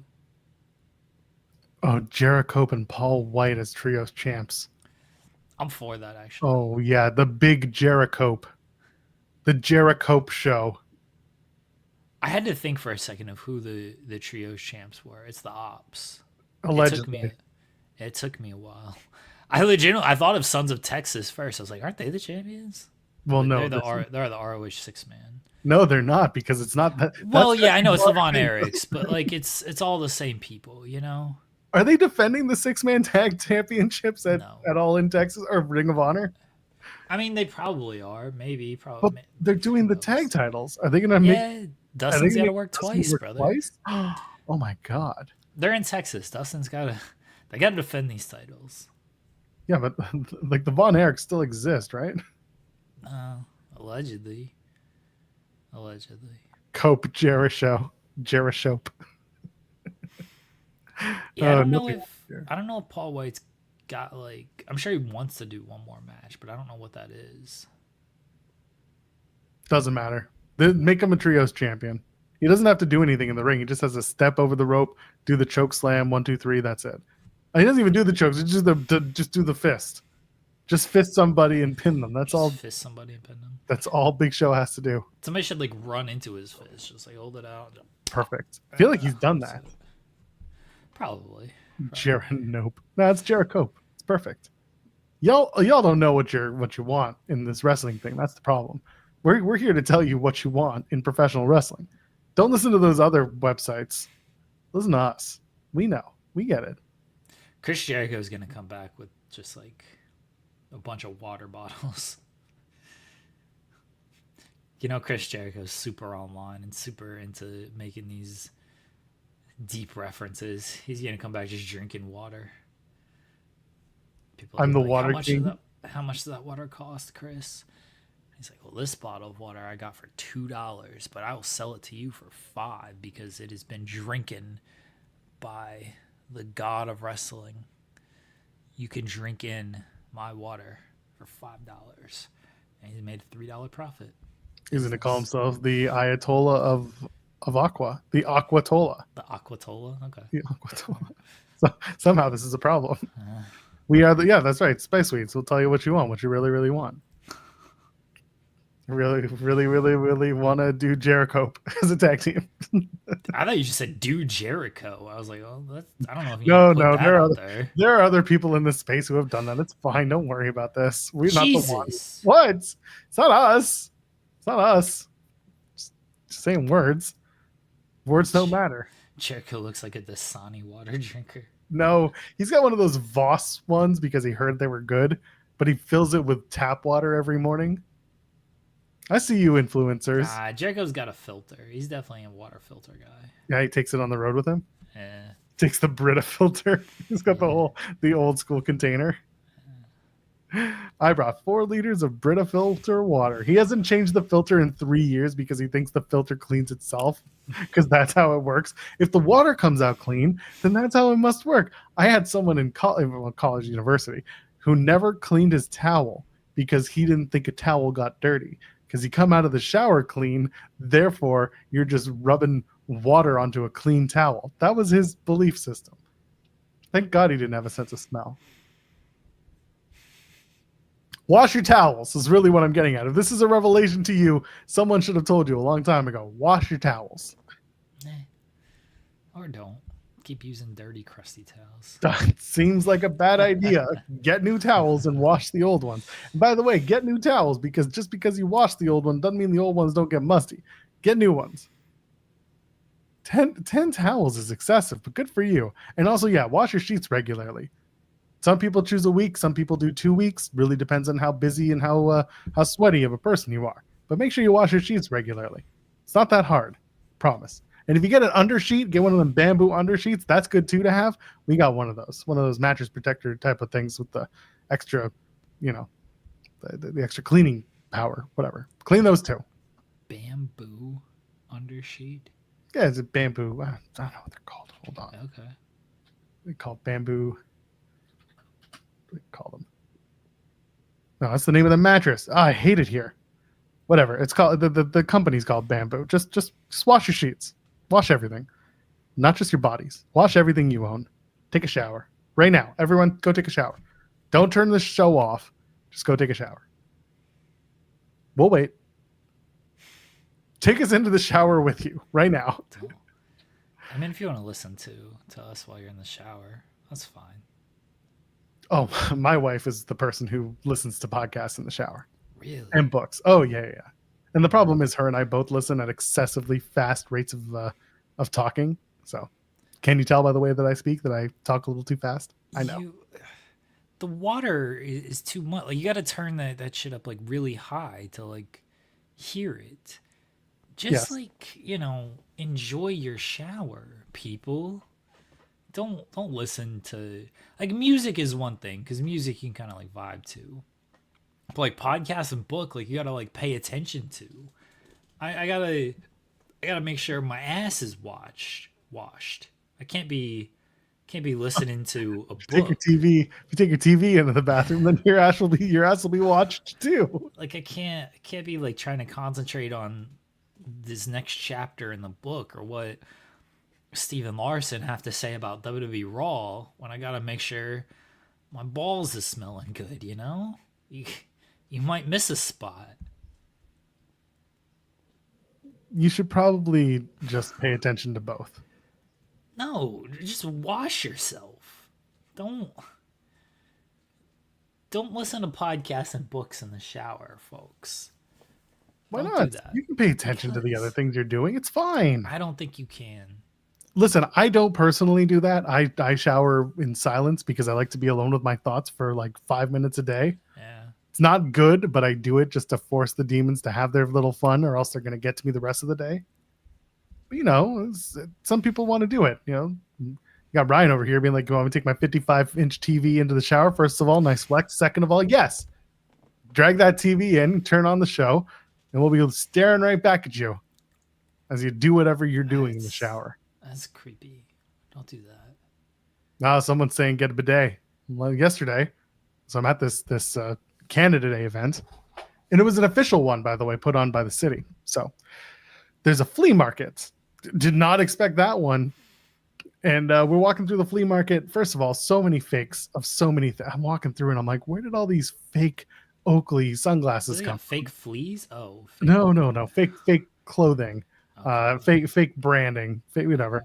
But then I saw someone selling a bidet attachment for your toilet.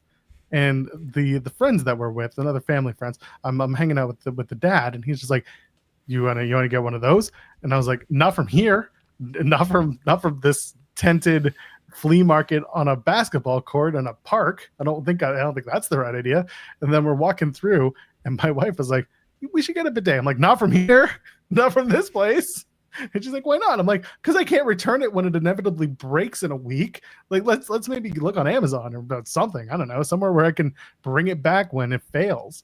But I'm not against owning a bidet. I think it's fantastic. But I would not ever buy one from a random flea market, no matter how cheap it is. Used or not. This one was boxed. Just no interest. I did not buy a Bolex. When I was a kid, I would buy fake Oakleys in New York when we went. But not going to buy a fake one now. I wear my Apple Watch itself. I need to get a new one. It's as good as it's going to get. So get a bidet, listen to our show, bring your 55-inch TV into the bathroom when you do it, and then you'll get the best entertainment around. We'll clean your brain and your butt. Is that the new tagline for this show? I mean, I like the other one that we had. Wrestling is fake and so are these takes. What about the better than busted open tagline? I mean, that's just a given. They gave Coach Jonathan friggin' Coachman gets a show on 24/7 before we do. That's how much they care about this 24/7 gimmick. I saw this and someone was like, "Oh, Coach is having a great time on his show." I'm like, "The hell he is, Coach? We didn't get approached for this." Well, we're not former WWE talents. Jonathan fucking Coachman. How many views does his show get? He gets a lot of traction by saying stupid shit. You want to be right or you want to be stupid? Well, people seem to like the latter these days. Ridiculous. Clean your holes, poles, and jewels. Whatever works, baby. Whatever works. What? Hey, man, this is just people pitching ideas. I like that our generation asks questions. If you know where that came from last night, then good for you. You're entirely way too online. Fucking idiots, these people. Stop listening to wrestlers. Stop listening to wrestlers. Stop paying attention to wrestlers, and don't pay attention. Just let them play video games on the internet and let them just go about their days talking shit. It's fine. It's fine. Sometimes you can get in trouble just playing video games on the internet because you keep talking. So. It's true. They just keep talking. Yeah. Just asking questions, because I like that this generation can ask questions. And stop asking Grok things and stop asking ChatGPT. Don't you say his name and then Cam Hawkins is going to appear again and we're going to have another conversation all about AI. And I want to do that today. I'm already annoyed enough. You know what everyone should do, Joel? I guess that means you need to shut the fuck up. That's what I do if I don't have no army. I would fuck up. Shut the fuck up. Yes. Yes. I think it was Drew earlier who said too many people have podcasts now, and it's true. Yeah, that's factual, including us. At least what we do is this. Yeah. Do you want company or do you want wrestling takes? Because we'll give you both, and one will be stronger than the other. Have we talked about wrestling today? It doesn't feel on right. And off. We gave the thumbnail some attention. We'll talk about we'll preview Dynamite 300 soon enough. That's fine. I gave my problems to Voices of Wrestling. I voiced them. I voiced my issues with Voices of Wrestling. NXT, uploading without commercials. That was great. I told you earlier what the Great American Bash match would be. Blake Monroe is going to team with Jordan Grace to take on the two members of Fatal Attraction. It'll be Fallon Henley and JC Jane. So that's neat. So there you go. You're going to get JC Jane and Jordan Grace at Evolution, and you will like it. And JC Jane's going to win, and you will like it. And then Blake Monroe will win the NXT Women's Championship at NXT Heatwave, and you will like it. And when will Heatwave be? Probably September 20th in the whatever evening that'll be, and they'll do it in not Toronto. That'll be Heatwave, the end of the summer Heatwave, and you will like it. Then Yoshiki Inamura will have a NXT Championship match on a PLE because why not? When the TNA World Championship contract signing is a bigger deal than the NXT World Title match on your PLE that you threw together in a 700-seat venue just because you thought All in Texas was such a problem, you're thinking out your ass. Obafemi and Inamura is like a fine match. I'm sure it'll be good. That division's got some problems. If that's your headlining match, it's just got some problems. Like, they ain't built nobody up to do. Like, we just saw Miles Bourne challenge for the title. No knock on Miles Bourne. I think he's gonna be a main roster guy in his career. But they didn't put like any equity into him. They put no equity into Inamura. The men's division is struggling. They're just like throwing guys out there and be like, hope you guys like him. He's gonna lose to Obafemi. They haven't built anybody to beat Oba. Maybe that's the point. Maybe Oba's just gonna keep running through these people until I don't even know who they're building up strong enough to actually beat him. It's nobody on the horizon. Because nobody right now has looked strong. It's like, oh, this is the guy that can beat Obafemi. Maybe they just do a shock title change. Maybe Inamura wins this fucking title. Are you calling this NXT Tana Jam? Is this what you're talking about? Like, maybe Inamura just wins this title. And they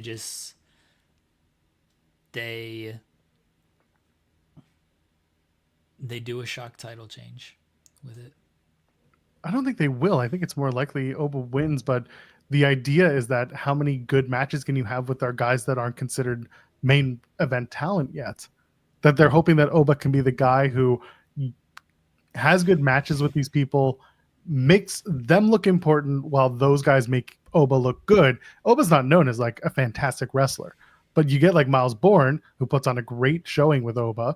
You get a guy like Inamura who has experience and can actually can go, and he gives Oba a good match, and Oba wins after going into deep waters. Like, you can make everyone work here, and that seems to be what they're trying to do, right? They're trying to make these young talent that people don't have a connection to, which is a problem, by the way. You need to work on that. I think they did a good job with Miles Bourne. They found an investment in the Bourne character, the Bourne wrestler, so that was good. But Inamura, people like him, but I don't think people really understand him. But Oba's over. Oba's popular. People love Obafemi, and as a result, he does almost no wrong. And so you take kind of some of that shine and you transfer it over to the other guy.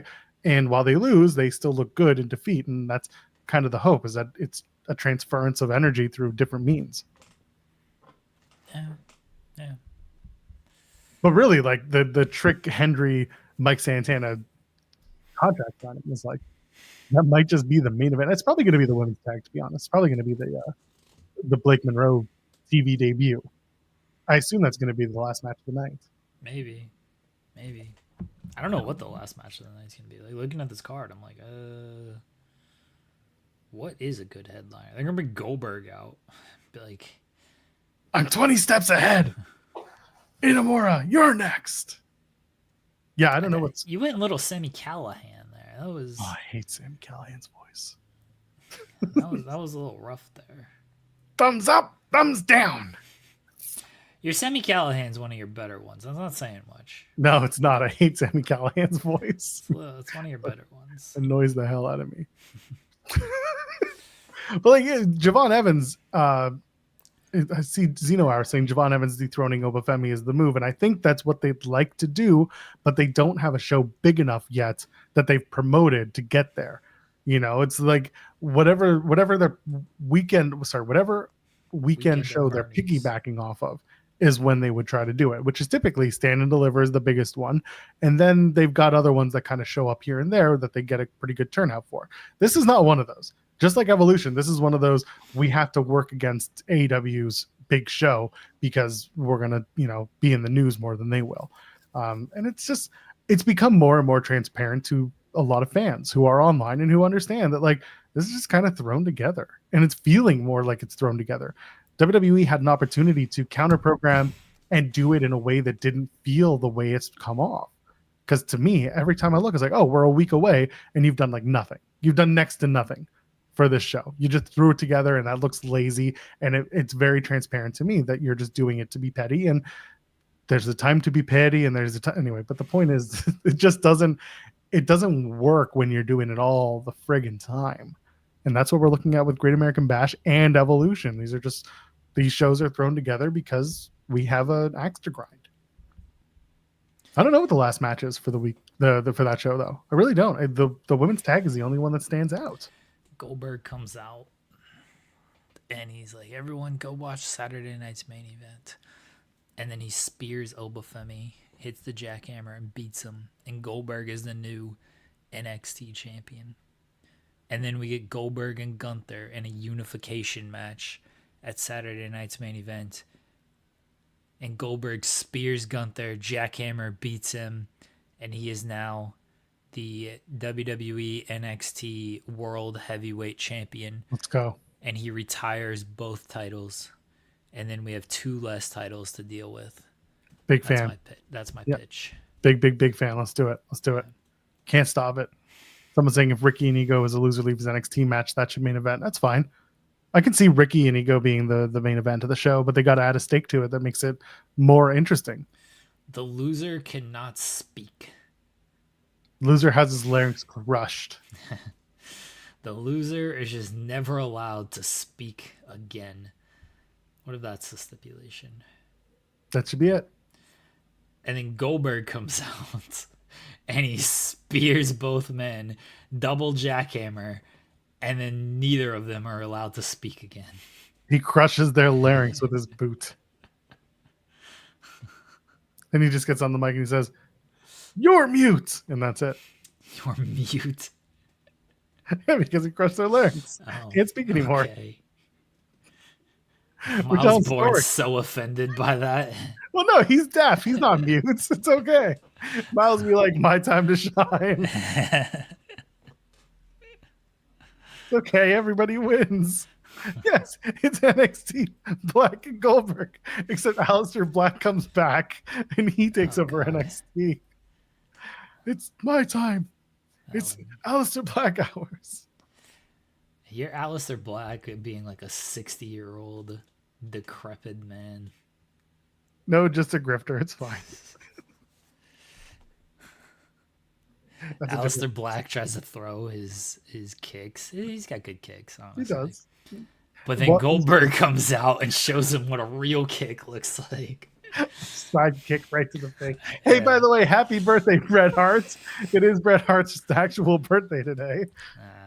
Happy birthday to him. Be like Black and Goldberg. It's so stupid. See, this is why people watch this stupid show. I hope Goldberg, Goldberg doesn't run his social media account. He's got people who do it for him. They should really troll people. Like if WWE wishes Bret Hart happy birthday, you should comment on it and just be like, I too wish Bret Hart a happy birthday. I hope he's doing well. I was gonna make the troll comment worse, but I don't want to get in trouble. I like Bret. It's gonna make it something that Bret can't remember, but I was trying to be nice about things. You just gotta like the show, Jeremy. All you gotta do is just watch the show. Someone should. Whoever's running Goldberg's account, though, it should be more trolling with their account. You could do a lot of good Goldberg trolling stuff, man. He's an easy wrestler to troll with because people don't like him. People don't like everything that he's done. So but he was so dominant that it's a very easy wrestler to just troll. Not troll him, but to troll about. You just show clips of him just running through your favorite wrestler, beating up your favorite wrestler. The fact that he has that history with Bret and Bret's so beloved, he could easily troll. That account needs to be more trolling, is what I'm trying to say. Apparently, Lodi ran into Perry Saturn at the gym. Had nice. It was a left turn. I'm just looking. It's good news. Are you talking about WCW? Stars. All right. Mark. Oh man, it's okay. Whenever someone says this person's not running their account, I just immediately default to Ric Flair. That's fine. If I ran Goldberg's account, I would have the entire wrestling community just hating me. I would just play the same match over and over again. You got enough time. Everyone would hate me. I'd quote tweet all these spears and be like, this spear sucked. Here's a real spear. And then it's a video of a Goldberg spear. It's just him tweeting at wrestlers who do spears. Yeah. You're like, this isn't a spear. This is a spear. You're next. Your spear sucks. Dear at Jay Uso. Dear at Braun Breaker. It's just over and over again. Braun Breaker's the one that, because he actually likes Braun Breaker, that's the one where it'd be like, all right, Braun Spear is legit good. So I don't know if he'd be going after Braun, but everybody else, Goldberg's spear was really good because he just ran through people. That's what a spear. It was a football tackle. It was great. Yeah, that's what a spear should be. His spear was really good. I would troll. I'd quote tweet a Young Bucks match, be like, y'all want to see a super kick?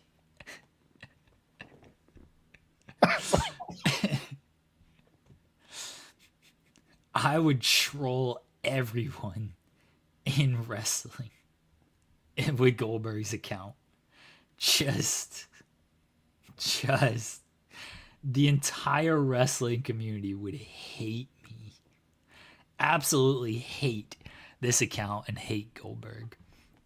But he just tweets, basic stuff. What's a Goldberg account tweeting?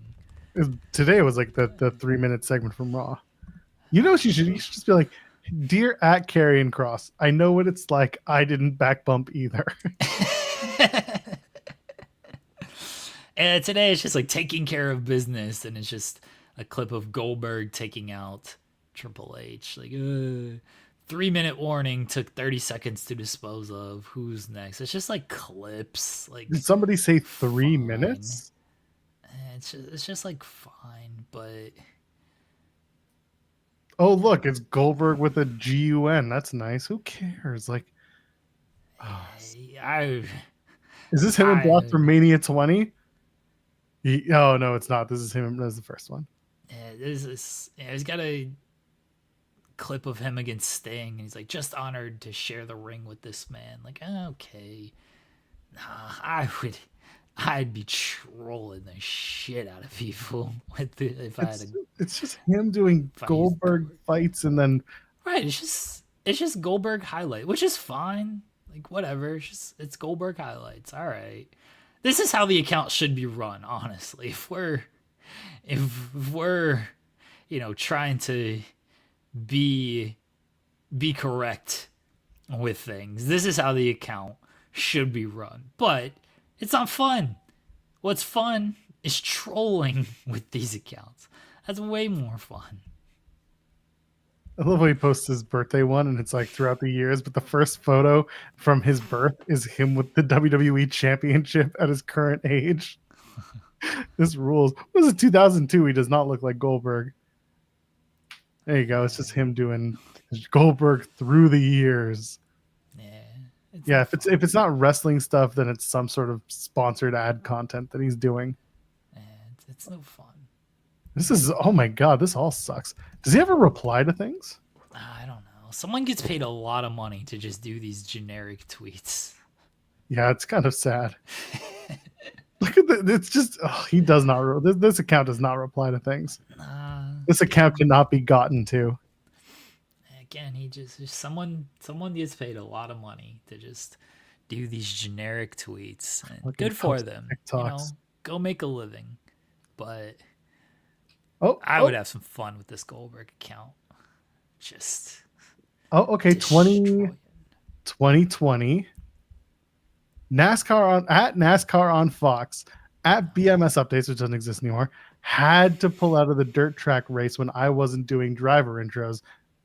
Unhappy face, angry face, angry face, angry face, angry face, angry face. Hashtag 50-year anniversary. I'll be back. Hashtag be safe. Hashtag spear. Hashtag Jack Over. Hashtag who's next at WWE. At ESPN is next. This is January 2021. Hashtag UFC 257. He replied to Iconic Beasts 3 from a suspended account. He just said, never happened, FYI. Angry face. Incredible. This might have actually been him. This may have actually been him. He replied to hold on. He replied to Macaulay Culkin in February of 2020. And it just says, add Incredible Culk, duly noted dork, to which the reply is, just don't try to tombstone me. And Bill replies, don't worry, little fella. My 13-year-old takes care of my light work, so be warned. And then that's it. He quote tweeted an Adam Barnard tweet from 2019. I think it was meeting Goldberg. And see, this was probably him. Yeah. He got smart, and he just paid somebody else to just tweet generic stuff, which is no fun. He replied to a Rex Chapman tweet. Basically, what I'm saying is, if you're a wrestler, if you are any wrestler, I don't care if it's a wrestler, a legendary wrestler today, whatever.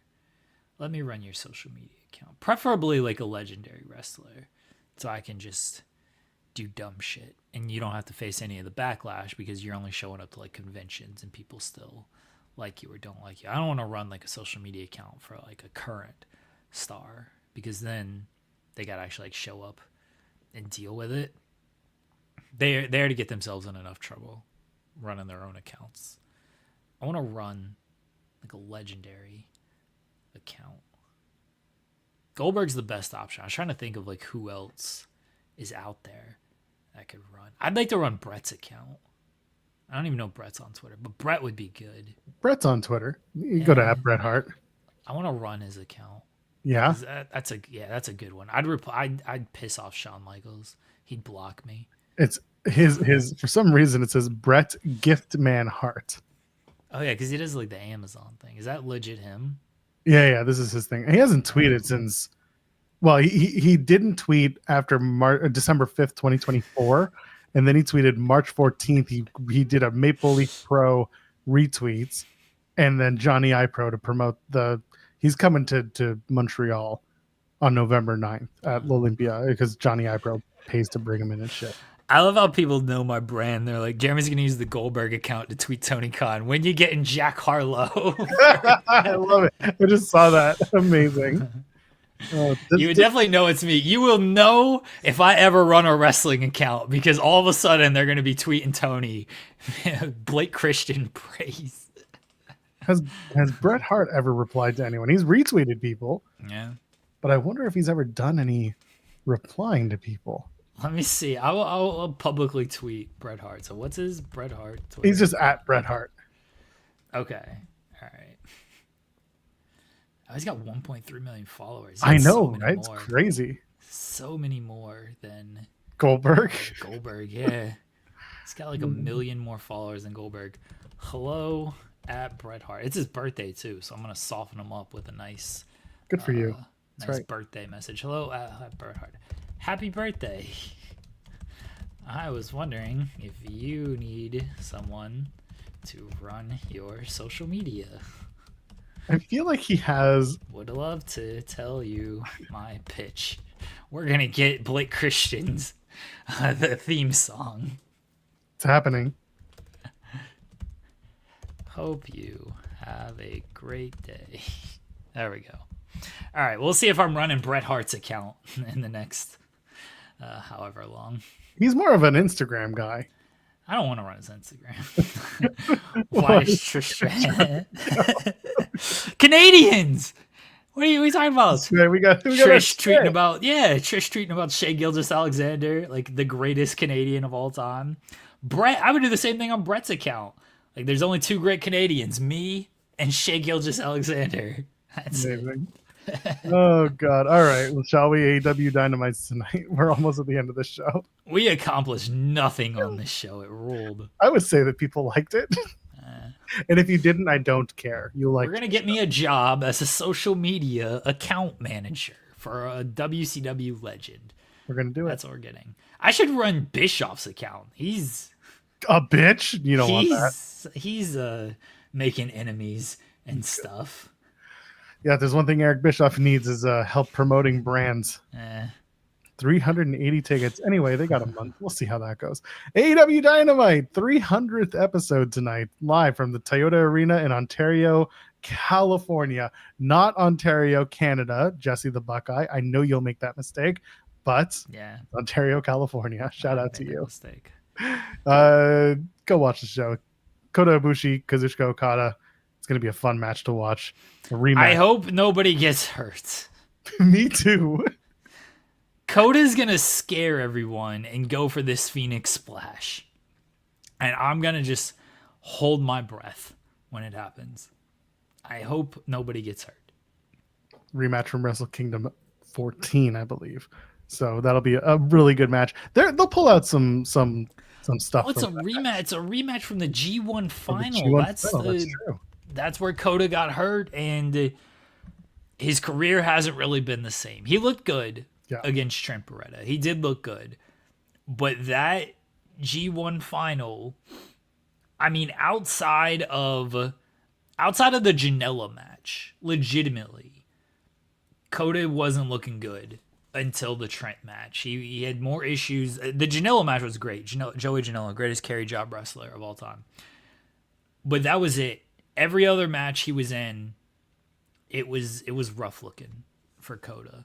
So I'm excited for a T-shirt Okada tonight. We'll see. Heroes versus Villains, presented by Superman. Will Ospreay and Swerve Strickland.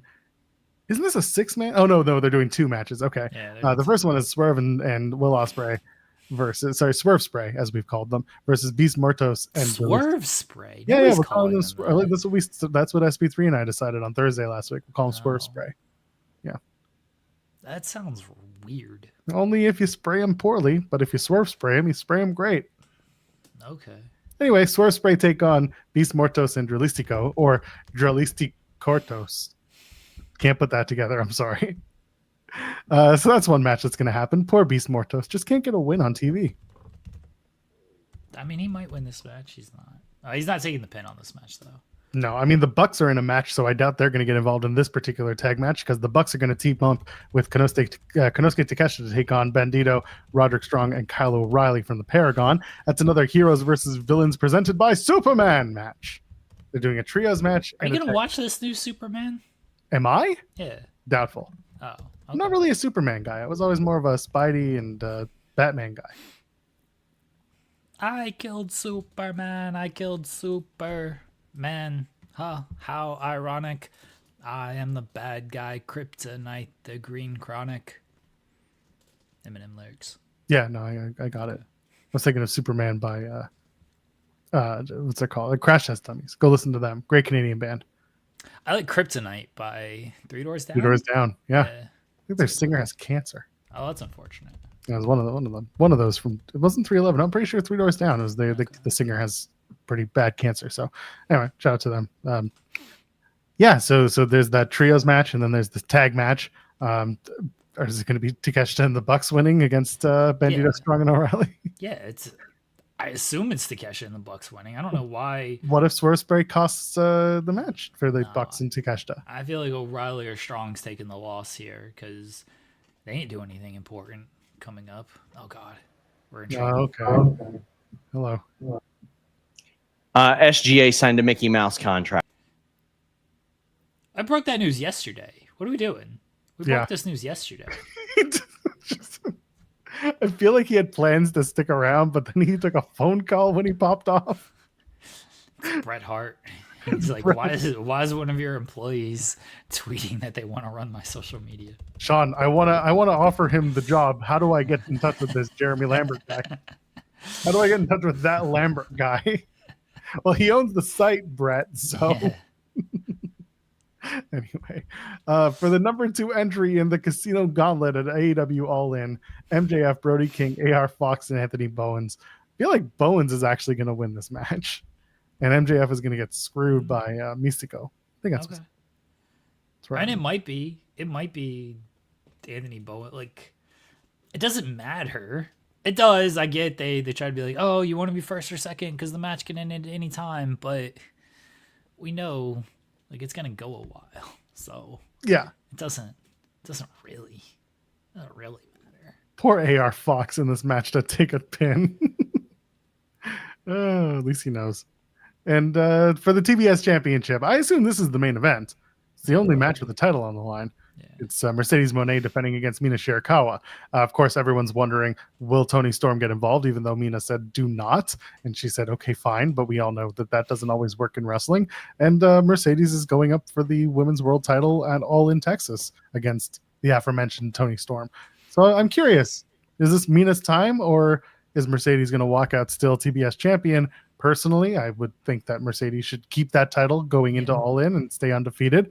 But there are some people who are of the belief that this is Mina's going to get, there's going to be some screwy finish and Tony's going to get involved. And yeah, I disagree. I agree with you. I disagree with people who think Mina should win and take the title before All In from Mercedes. I don't think Mercedes losing before All In. It wouldn't make any sense to have her lose before All In.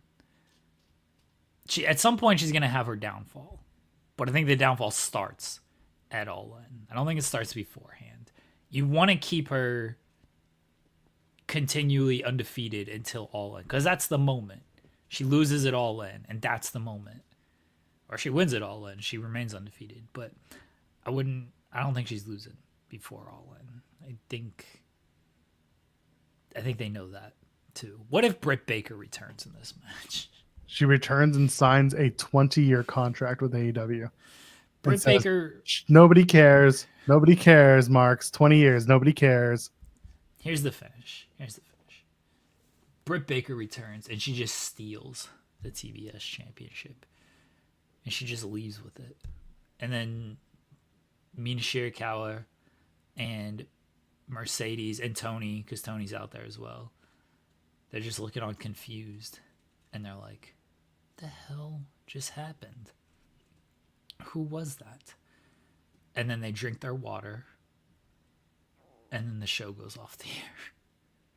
That's it. Tune in to AEW Collision 100. Collision 100. That's right. to see the fallout from Britt Baker stealing. Yeah, she's wearing a Mortos mask, a Beast Mortos mask. The Britt Mortos. Yeah, Britt Mortos. Tune in to AEW Collision 100 to see the fallout of Britt Baker stealing the title and these three women looking very confused as they do it. I'm booking a cliffhanger for this episode. We haven't had one of those in a while. We need a good cliffhanger. I like it. Yeah. She should show up in a whole like American flag motif because it's going to be the 4th, right? And a mask as well. Nobody knows who she is. And she can be El Grande Britaricano. They do the Nash falling blood, but it's with water. That water costs $500,000. Tony Storm would like wade in it and be like, "Look, I'm all wet." Like Tony Storm would have a ball in the water. She'd be swimming in it, just like Shane McMahon did with the milk thing. Yeah, that's what they should do. That's it. Book the cliffhanger. Book the cliffhanger. That's our show. We did it. The British Bulldog is actually very funny. Yeah, my name's British. Anyway, tomorrow, SP3 and Jeremy are back talking about Dynamite 300, amongst other things. I'm sure. I know there'll be some talk about some other stuff. Basketball. Basketball. It'll be mostly basketball. That's true. Go watch Dynamite tonight, or don't. Go. This might be the only fun wrestling show of the week. We'll find out soon enough. For Jeremy Lambert, you know who I am. Anything to plug, by the way? At some point this week, SP3 and I, it'll probably be on Friday. But SP3 and I, and Joel, you are welcome to watch Goldberg and Saudi matches. That's right, God. We might have a special guest that's not Joel. Goldberg? No, that would rule. That would rule. You see, my feeling was in this match, don't get concussed. Well, you failed at that one, Goldberg. Shut up. I would love to have Goldberg on this show. I'd ask him on this show, can I run your social media? That was the only question I'd ask him. I wouldn't care. Probably let you. But can I run your social media, please? You should have Sunberg on the show. No, it's not a wrestler. It is a pal. It is a pal. All right. It's a pal who has done many shows with SP3 and I. It's not me though. Well, it could be if you want to join us. Oh, we'll see. Why I can't log into the Walmart website right now? What is this? What are you trying to get from Walmart? I'm just trying to look at the flyer for next week. Oh. Anyway, that's not important. This is what I do after the shows. Oh, okay. The deals start tomorrow, so I want to get a head up. Oh, all right. Grocery shop. Trying to get AEW Fight Forever on Switch. No, I doubt I can get it from Walmart for cheap. Oh, okay. Anyway, so that might be Friday. Might be some Goldberg talk, which I'm sure will be great. Anyway, good. So check that out. For Jeremy Lambert, you know who I am. You know who he is. Ladies and gentlemen, friends beyond the binary. We'll see you in the next one. Cheers.